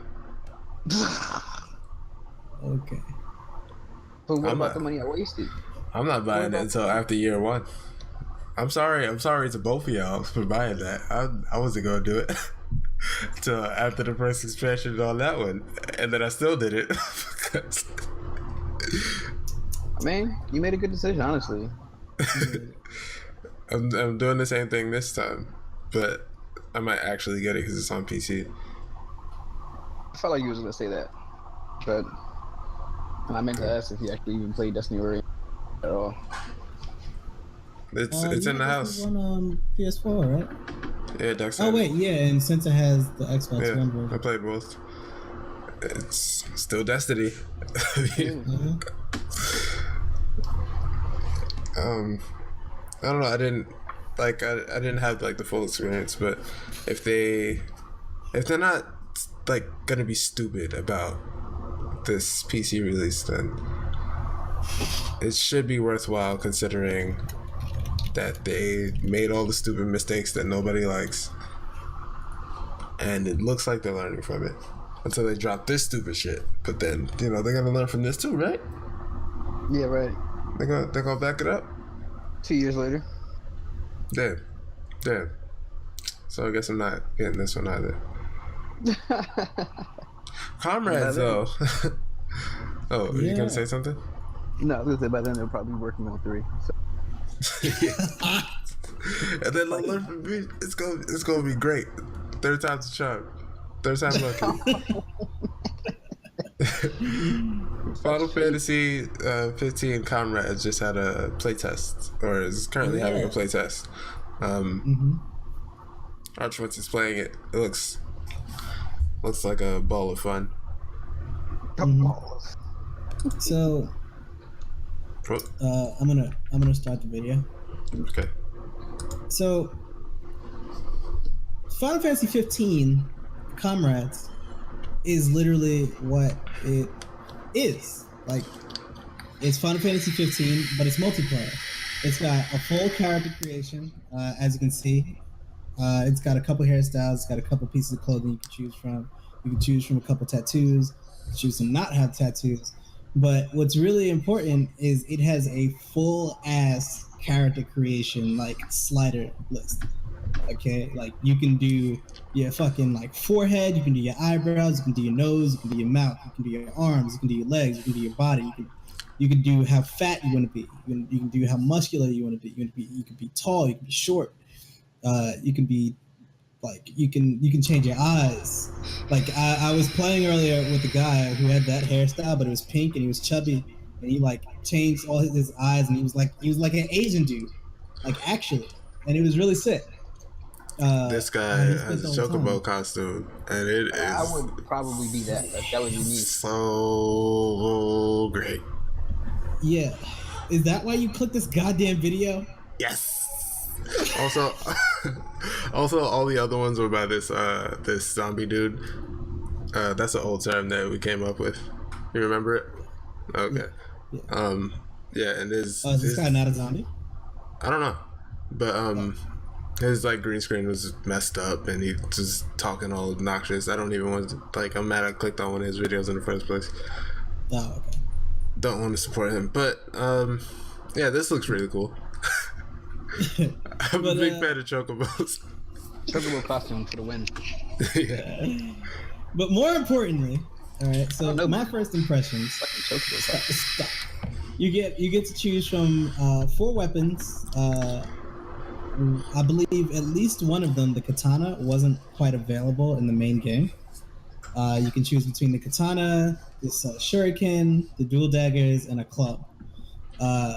As you can see on the left, there's a curative spell, which is brand new.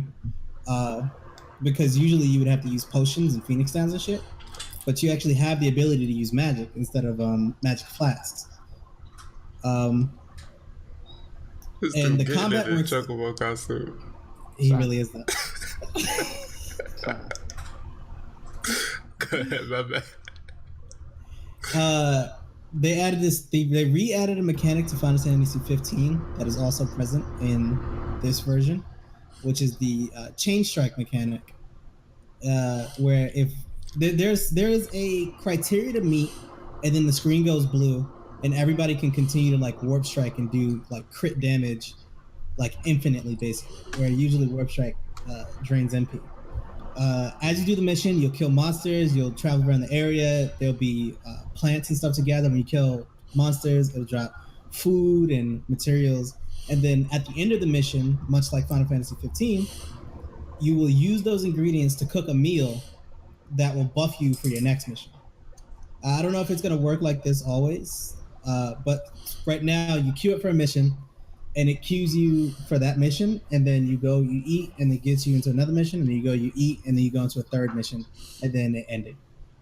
Your loot is distributed at the end, as well as your experience, just like in the full game.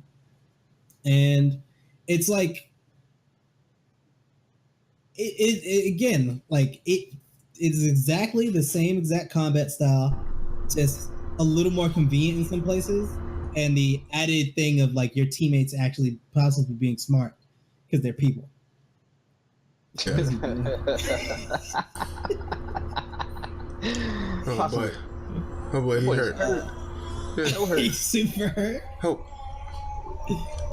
And then it looks like when you're down, your teammate can come by you and use a curative spell and heal you, and it'll pick you back up. Why is he? What's happening?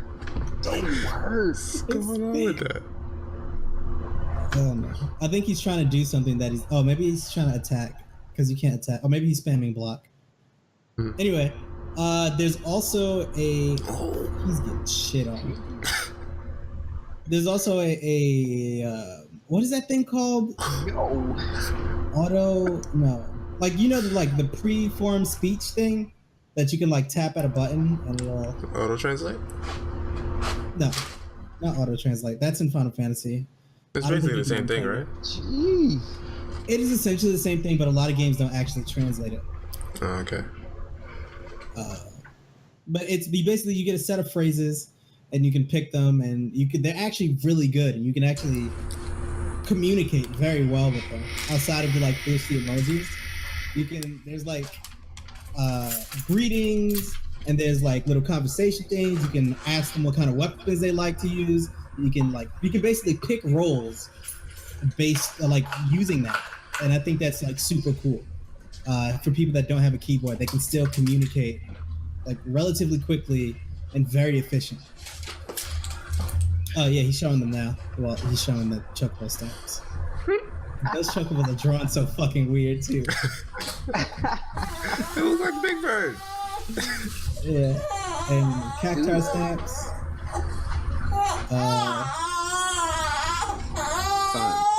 Like, love this fucking. And yeah, I only did one mission, but it was great, super fun. 10 out of 10 would play again. Yeah.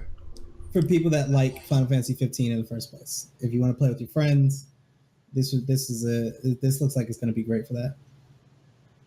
Yeah, and I feel like we say this every time we talk about a new expansion or DLC, whatever you want to call it, for Final Fantasy 15, but as its own game, Comrades makes a lot of sense. Yeah.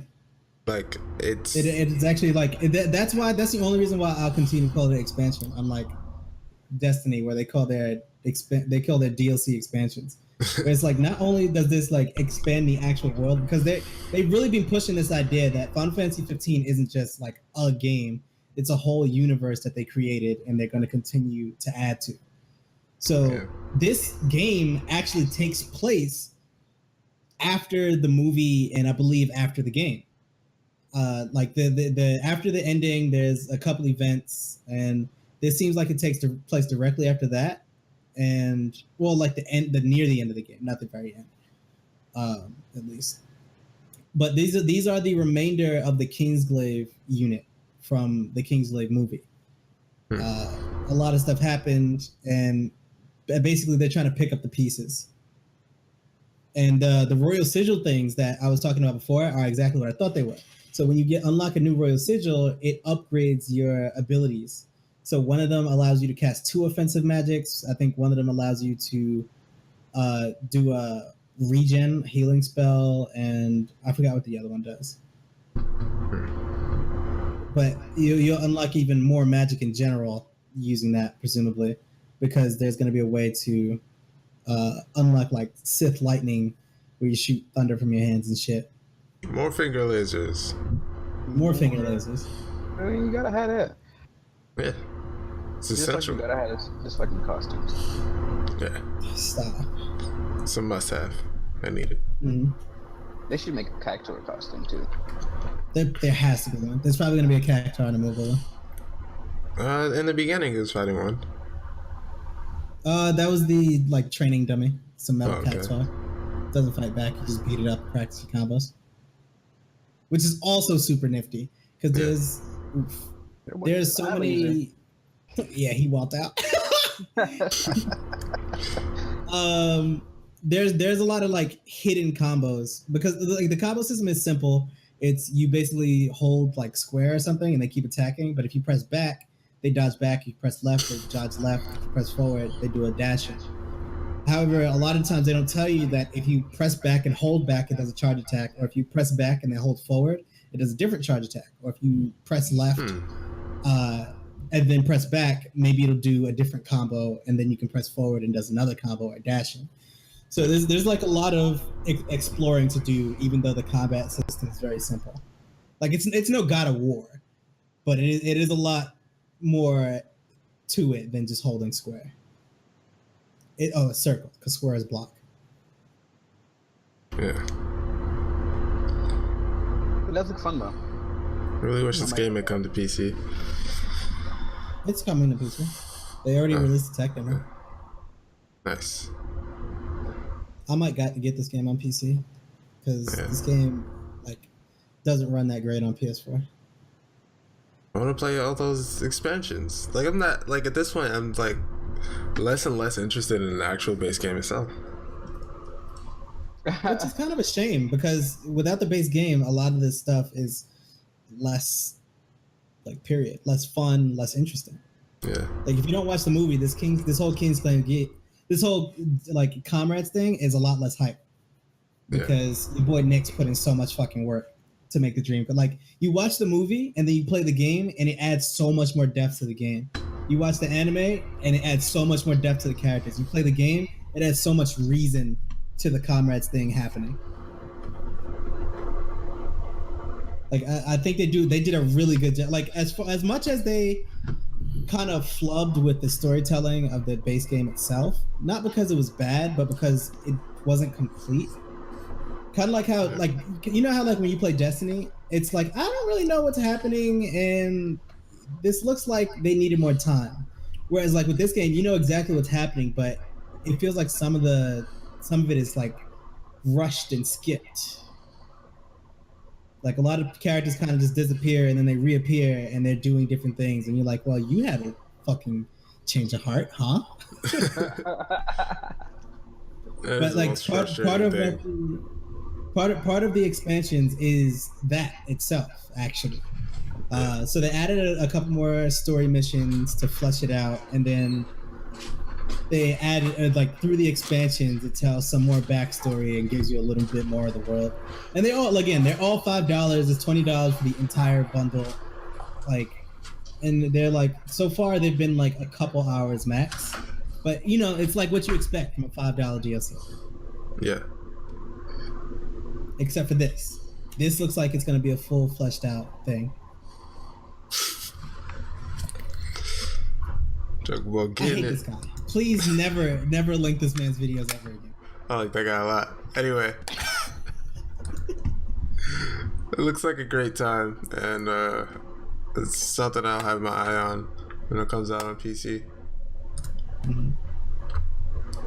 All right, next up. Dragon Quest Builders and 11 on Switch. So, I believe it was last show or the one before. I think it was last show. Yeah. They announced Dragon Quest 11 was actually coming to the States, and I was super hype about that. And this week they've announced that Dragon Quest 11 is coming to the Switch. And you know, as a Switch owner, I've had a lot of fun with my Switch. However, it's like, because I don't buy too many games in the first place, I usually just like save up and buy a game I really, really want.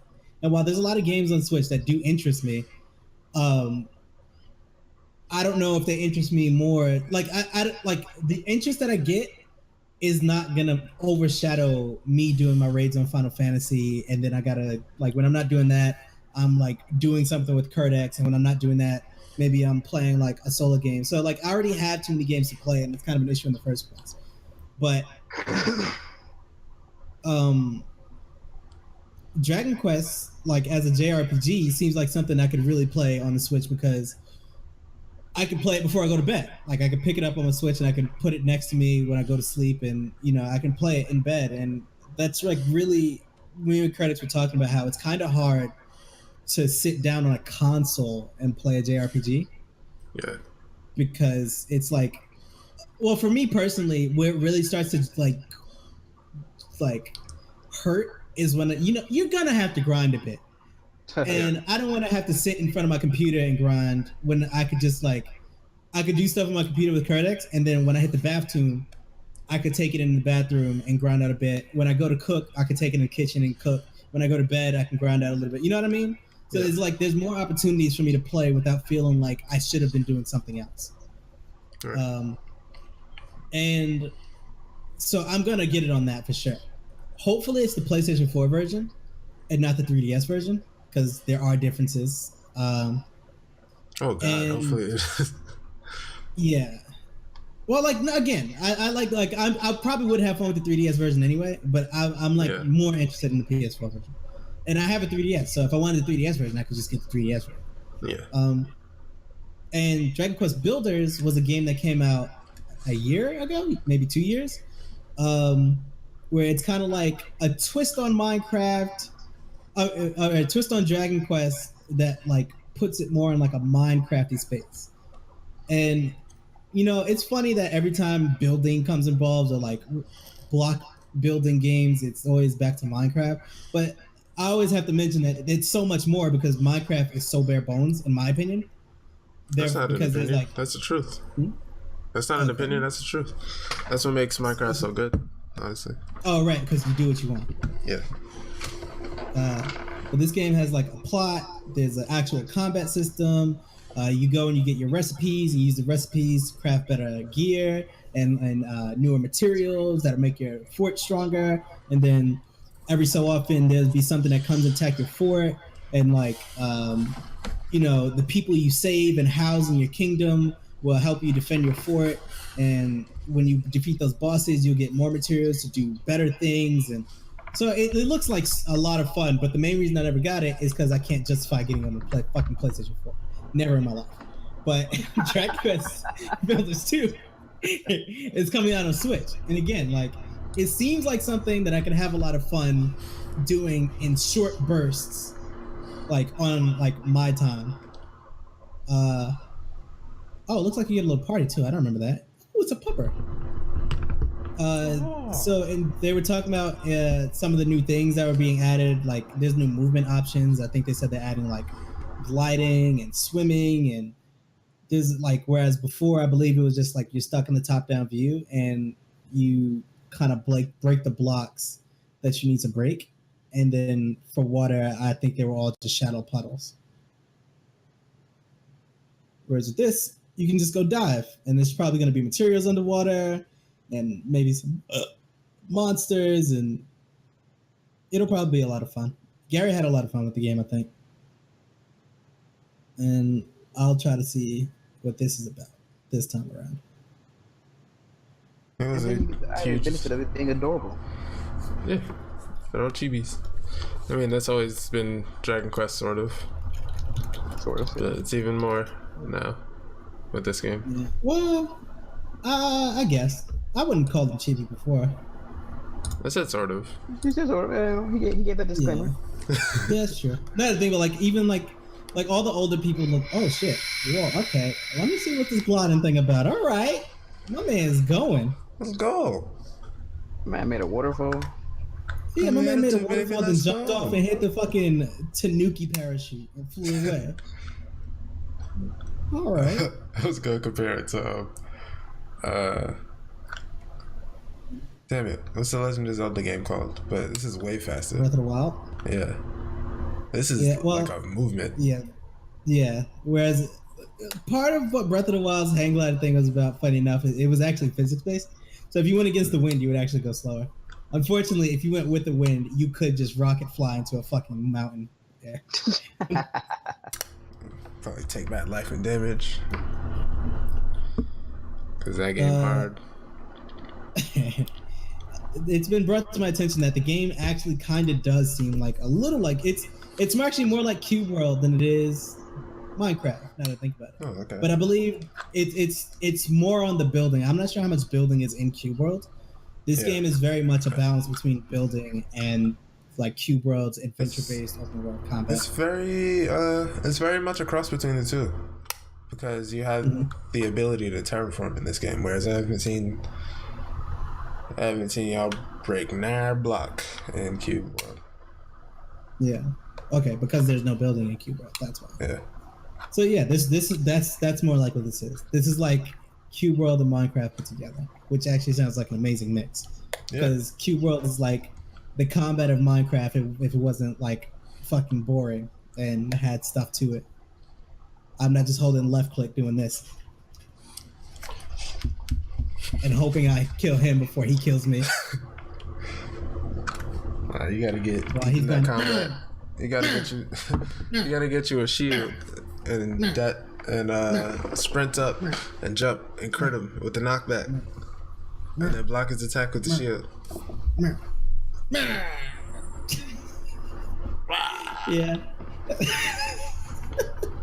Puff. But yeah, that was my announcements for the week that I was really into. Goddamn Dragon Quest. In my life, it's been like 10 years.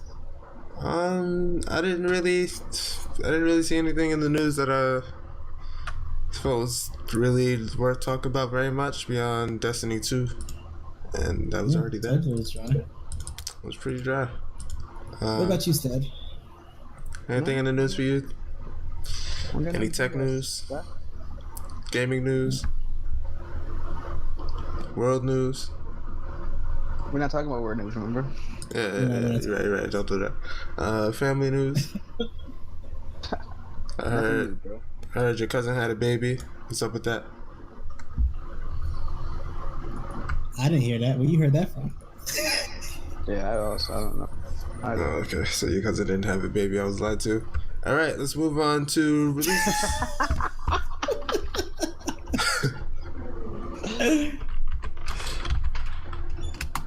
Had a baby.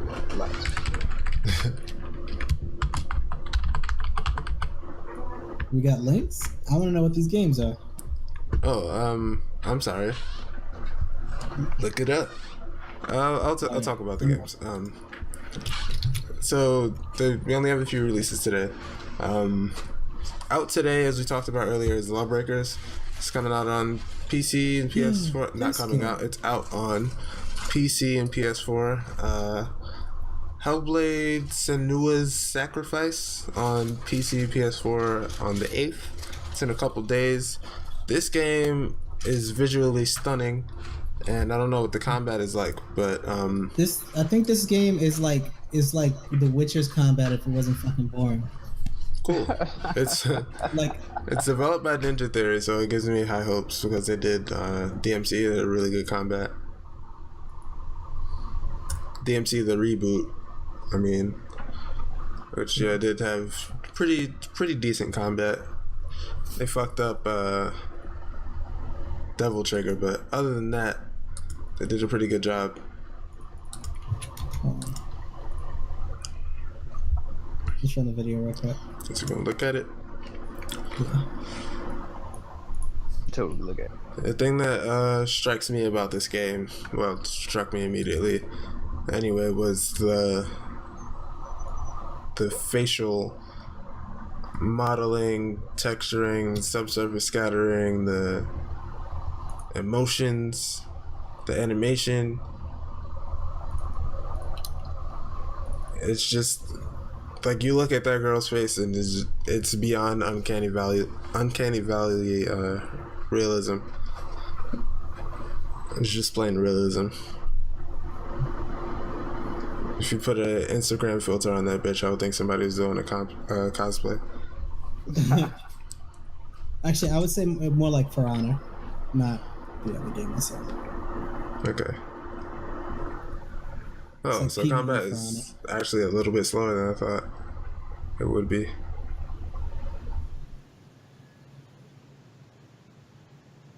It is, but it still looks interesting. Z-Target. And as you slash them, it actually does put fucking slashes on them. And like one of the strategies they were talking about, because I do remember this game now. One of the strategies they were talking about was if you're fighting like a big guy and a bunch of little guys, you could cut up the big guy, and I believe it'll fatigue him to make him easier to deal with while you deal with like the crowd of smaller dudes. So as far as I know, this game has themes in mental health and story-wise that hasn't really been explored in how do I put it? It hasn't really been explored in like a productive way that only adds to the story, and apparently this game does, according to some.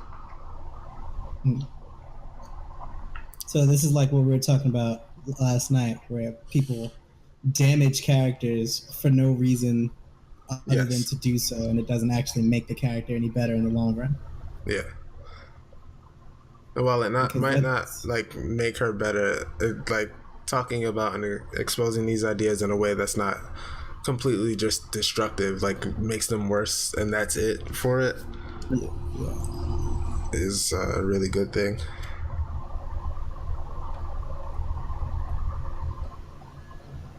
Because that's a big issue that I'm finding, like that I'm noticing more, and I guess things I consume.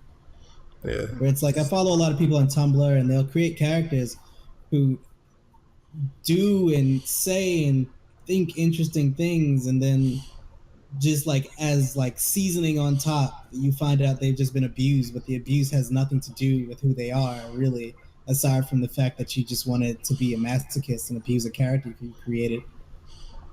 Yeah. Yeah. People need to start putting a little more thought into their storytelling. That shit gets old. And there's a lot to explore when it comes to like actual storytelling, like game mechanics and shit like that. It like I can imagine how impossible it would be to create something completely original, because it's all been done for the most part, and anything that hasn't been done probably is just, you know, based on the limitations of our current technology. But as far as storytelling goes, there's so much left to explore and talk about in the right way. Very true. So I'm excited for this one. Yeah, word. My context. Yeah. Probably not like day one or anything, but eventually. It's on my I'll put it on my wish list. Alright, so next up we have an incredibly swift 180 change of pace with the bright and vibrant graceful explosion machine. Yes. I did not expect this game to look as good as it does. Like, not necessarily. It's not like visually stunning or anything. The graphics are no better than what you would find on a like overclocked ass Flash game, but the gameplay looks very fun and interesting. It looks like you have like combos and a bunch of different buttons that you can press, which is, funnily enough, like not that common for side-scroll shooters. Yeah, it's usually just shoot and bomb. Yeah. Yeah. Like shoot, special, and bomb, whereas this game looks like you got like 4 or 5 buttons that you can press.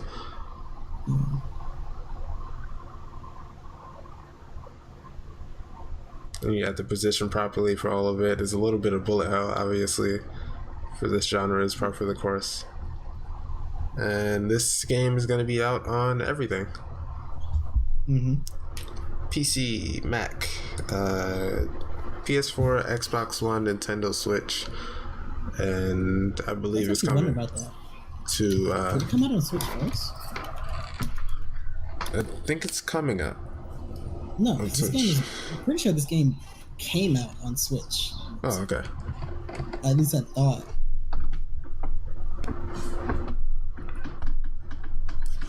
My sources may have defied me, but Defied me. Yeah, this game came out in April on Switch. I've been lied to again. Maybe it came out on every other console soon. In 2 days, on the 8th. Yeah. Yep. It's coming out on PC on the 8th. Oh, so it's been out on everything else already. Well, I'm saying I think it came out on Switch alone, and now it's coming out on everything else. Oh, okay. So you haven't been totally lied. Yeah. Yeah, just mostly. Like that shit happens every week for me too. I'll be like, I swear this game came out, and then it's like, oh, okay, it's coming out on disc.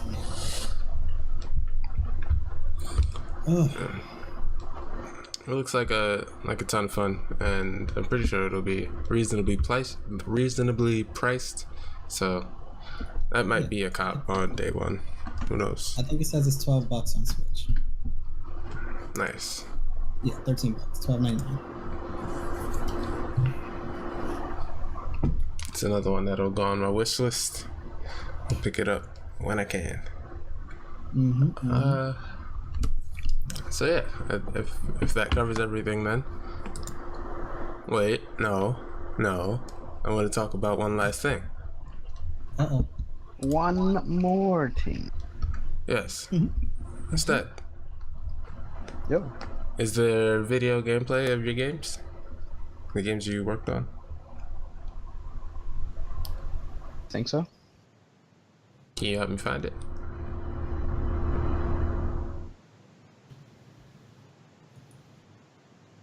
1 second. Thanks. So, as y'all probably know, we usually close the show with promoting our guests and what they do and such. And since, as far as I know, you don't stream or make videos or music or anything, you make games, you should probably look at them. Or it's The link to our website. And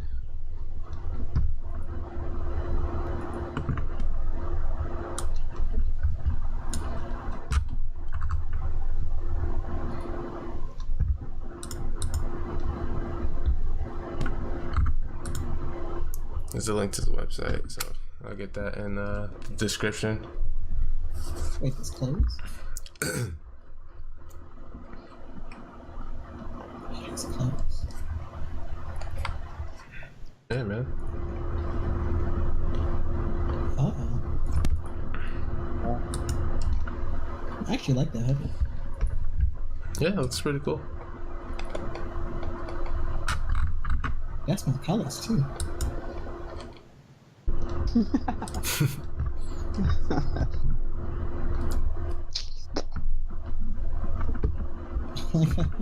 I got this controller in the fucking triangle.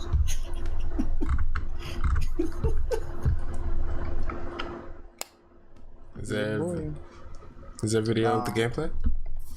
there is, but I can't find the direct link but go to this jump. There's a video on that page. Okay. We'll work this out.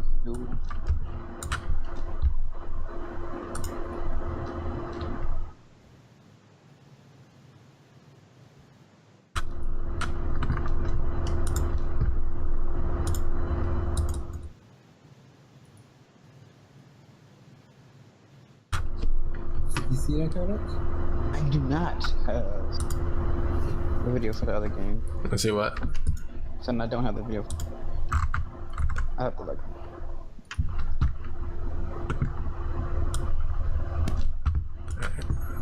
So that's all I got for you guys. I'm sorry. That's cool. Don't worry about it. Gotta get something though.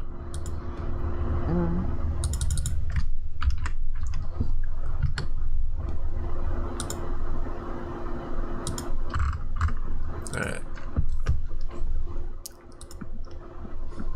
But yeah, thanks for having me on the show, guys. It's fun.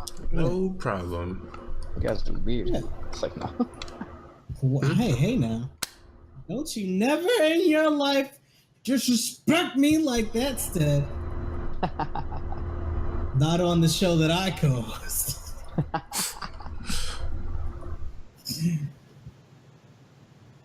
Yeah, friendly. I made this game. Me and my friend. Who's actually demoing it. Yeah, I was wondering why he did it like this, but this seems to be the only way you could do it. Yeah. Because they would miss the point if it wasn't like this. Yep. I'm sure I think he tilted like that. that's how you play the game. Yep. Huh. How do you I'm know sure it's- it looks like it says it, but it's also based on the position of the things that come at you on the screen. Oh, okay. This guy knowing some stuff about some things. Exactly it. So, like, Oh. like, when it comes to different directions, you gotta respond to them. Yeah. Okay, yeah, I think I see it now.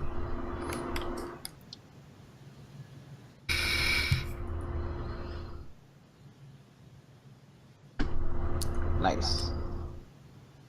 Yeah. So it's pretty fun. And I'm sure it's free. Yep. Yeah. For free. You can check out IlluminatiGames.com if you want to try this game out. Made by this guy on our podcast. This guy's Sted. He's the guy in the middle. Yeah, This fucking guy. that guy right there. I mean, it's made a game, and we brought it to you. You're welcome. Yeah. Oh, wait, no, he's there now. Wait, no.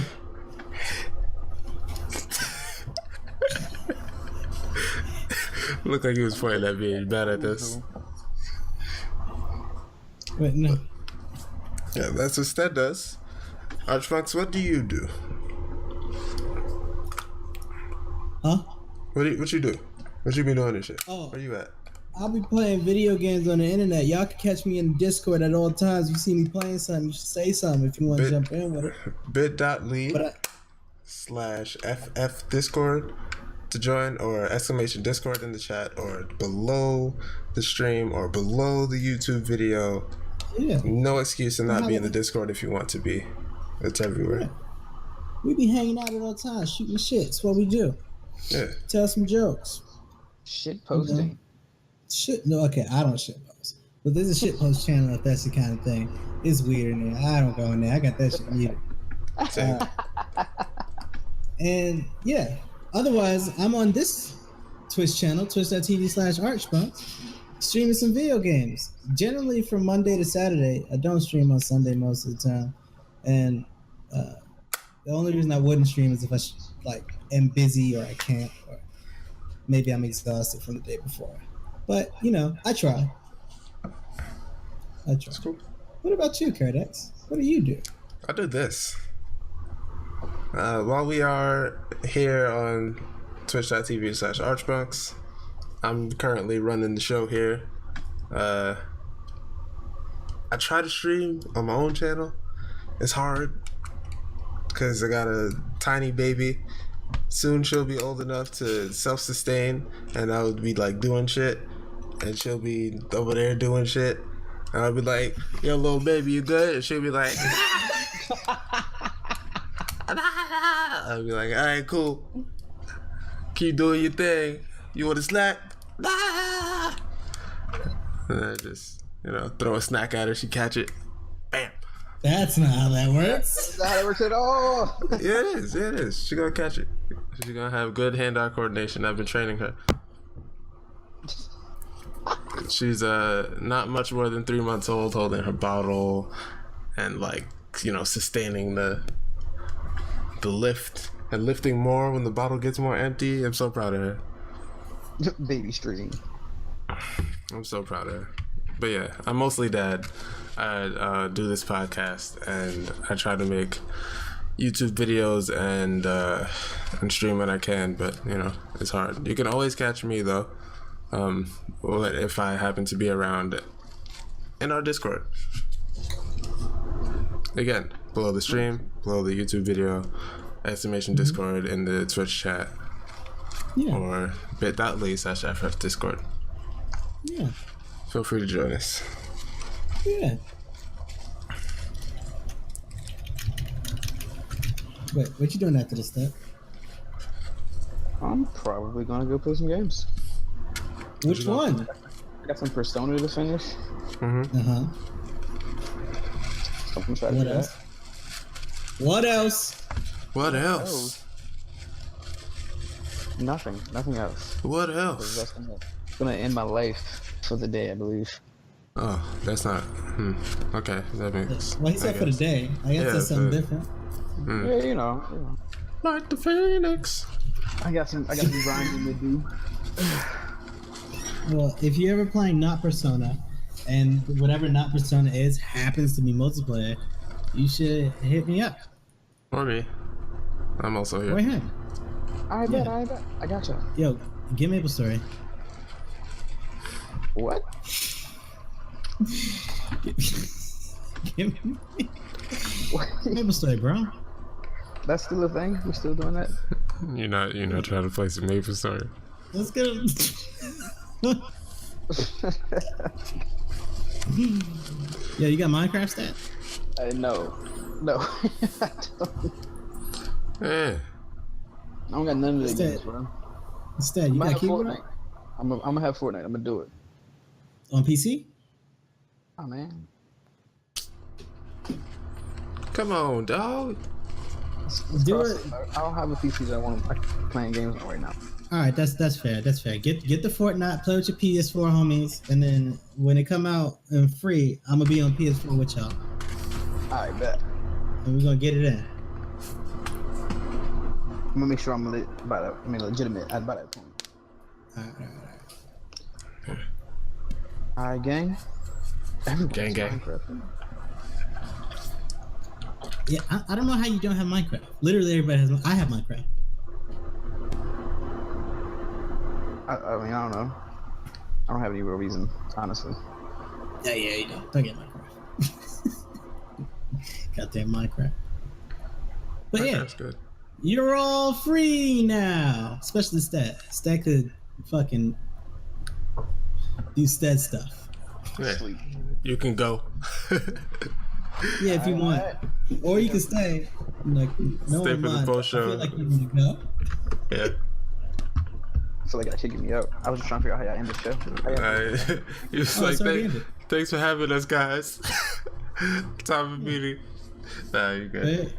The show ends when it ends. Like, I just pick a spot when I'm editing it and just cut it off. Fuck it.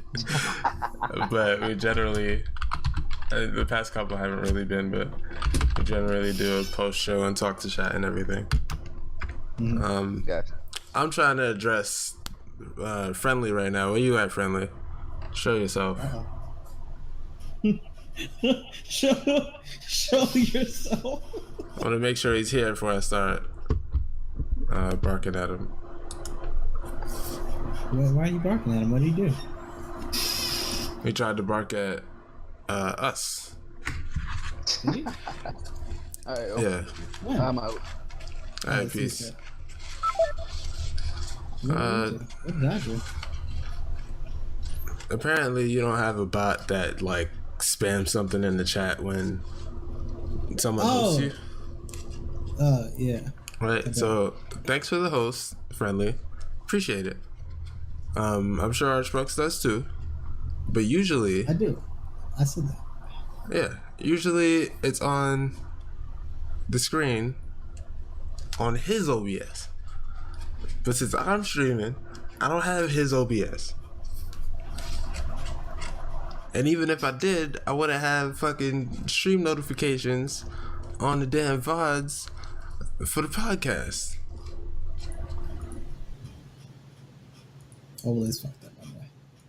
Also, I feel like we gotta say this so often, but during, like, while we're talking for the podcast, we don't generally address chat.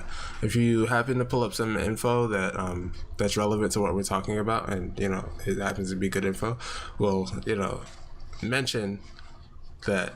Like, we won't like call anyone by name or anything like that. We'll just be like, I'm also hearing that X thing is the case.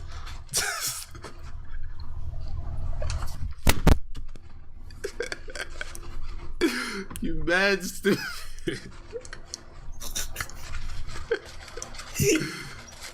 Oh.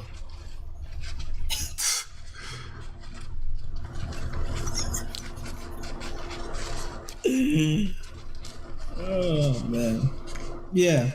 We try not to, because the people on YouTube wouldn't have the context of what we were talking about unless we said your whole quote out loud. That's just a lot. Yeah. And sometimes there's a lot to talk about, and it detracts. Well, not detracts, but it like gets us sidetracked.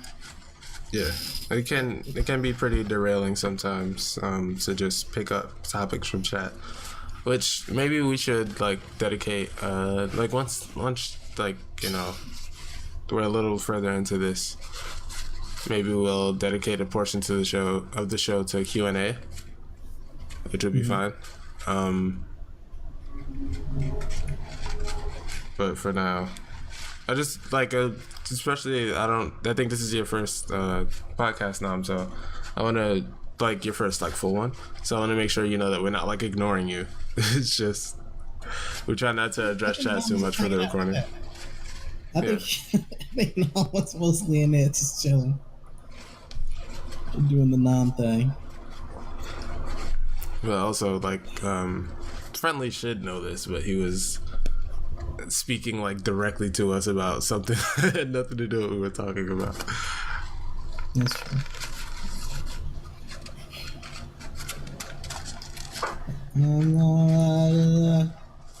I'm so lost without you.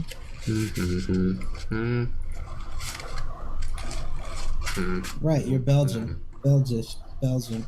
What do you call people from Belgium? Belgians. Oh, duh. I was like, Belgish? That's what I said. I was like, no, that's not it. No, I know that's what you said. No. That's what I said to myself. I said Belgish. I was like, Tyler, no, not like. Come on, get together, baby, sweetie. Ooh, no, honey, no.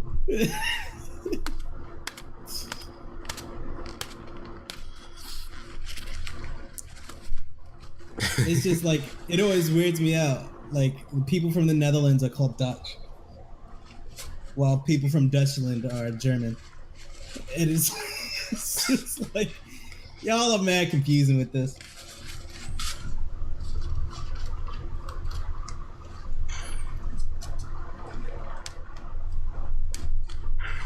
Need to chill. Make some sense. You need to get some sense. Y'all spend so much time working on beer and chocolate, and y'all fucking up goddamn your names.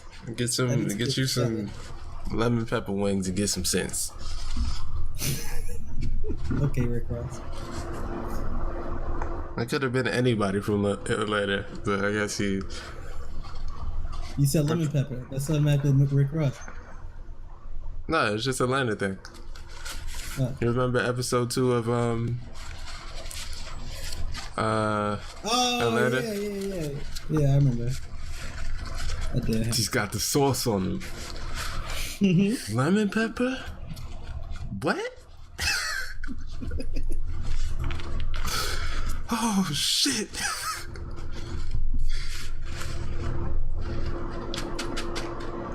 Hey, don't let me down. Because if you let me down, I don't know what I'd do. That was one of the weirdest moments in that show. What? That line. Oh. I never finished it.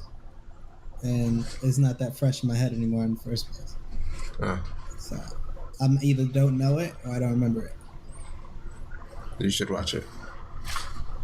Sure. Everybody go watch Atlanta. Yeah, support the boy, Wildish Bambino.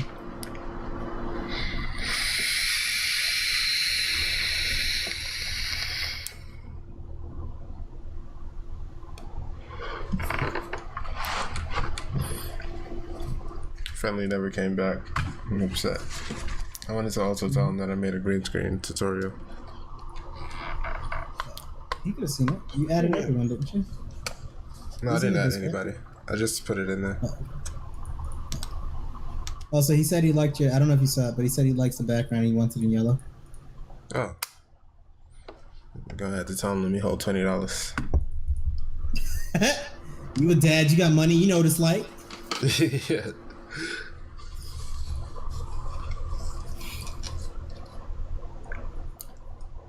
I watch it on Kodi, so it's a TV show. I can't just link it to you, you know, unless they have it on the FX website for free. I believe it's on the FX YouTube if you have YouTube Red or whatever. I don't know what y'all like in Belgium.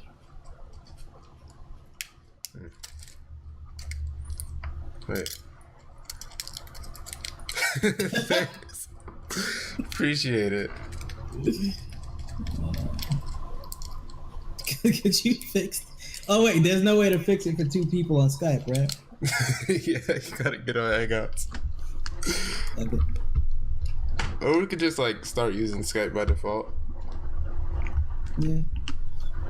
Since we have it now. Hold on.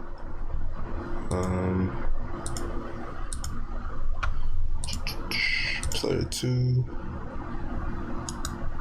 Copy.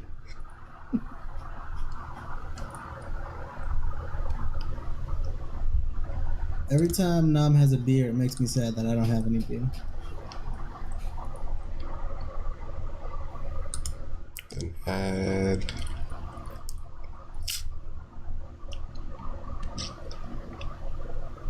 No, paste. Excuse me. What the fuck? Why is this all 26 guy in my hero? Oh, ticket. No, I don't think you can ticket. I think you have to spark her. Stop.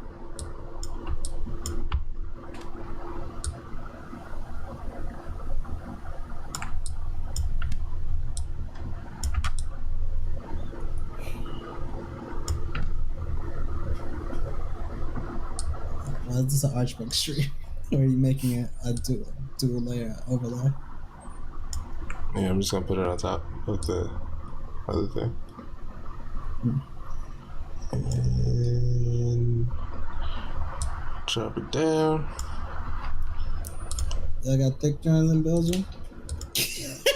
Shut up, Ot. So he's Oh my be over there. god. You know what? That one was clean. And I appreciate that. You got that one. You've done a lot fucking worse. And I have to appreciate when you actually like make a nice little joke. Nothing is gonna be. Hey, tell him to come over and bring the whole bed. tell him to bring the bed.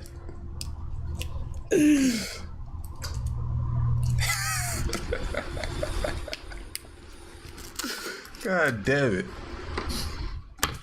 Fucking lunatic. Look what the bunks brought to this.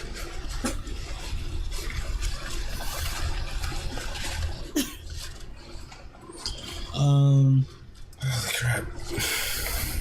You wanna play Fortnite? Yeah, let's go. I should. Your Fortnite stream this time. What? I said your Fortnite stream this time. What? Okay.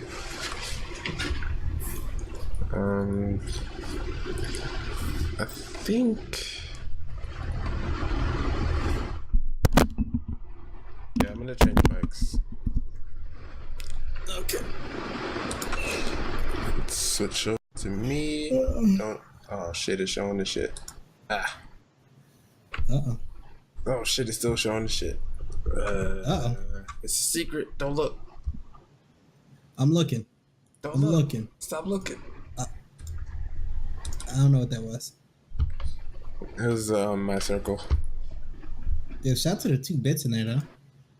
Those are subscriptions. Those are subs as bit icons? Yeah. I was wondering why they were stars.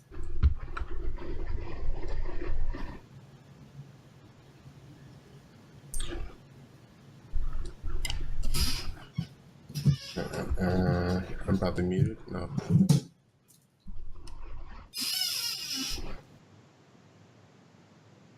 Turn on that one. Oh wait, I can hang up Skype now since all is different. Yeah. I'm gonna see if there's actually snacky snacks. I think my dad is hiding snacks, and I might have to go confront him about this. Or. Hey, look. Why you hiding the snack?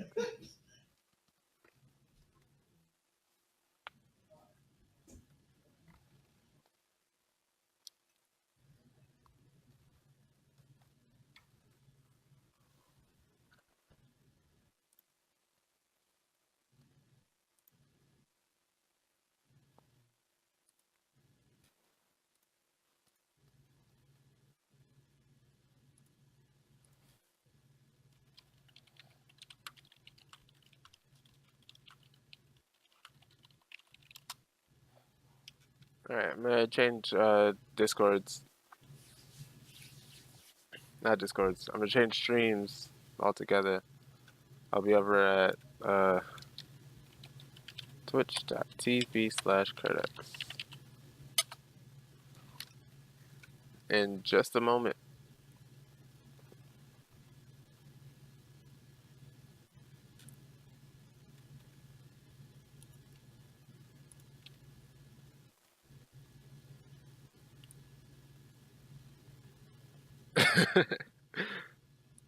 It's a long time.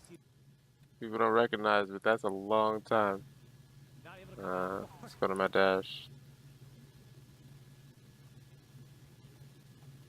Get my stream key. What profile am I on? I can't actually change the profile while I'm streaming.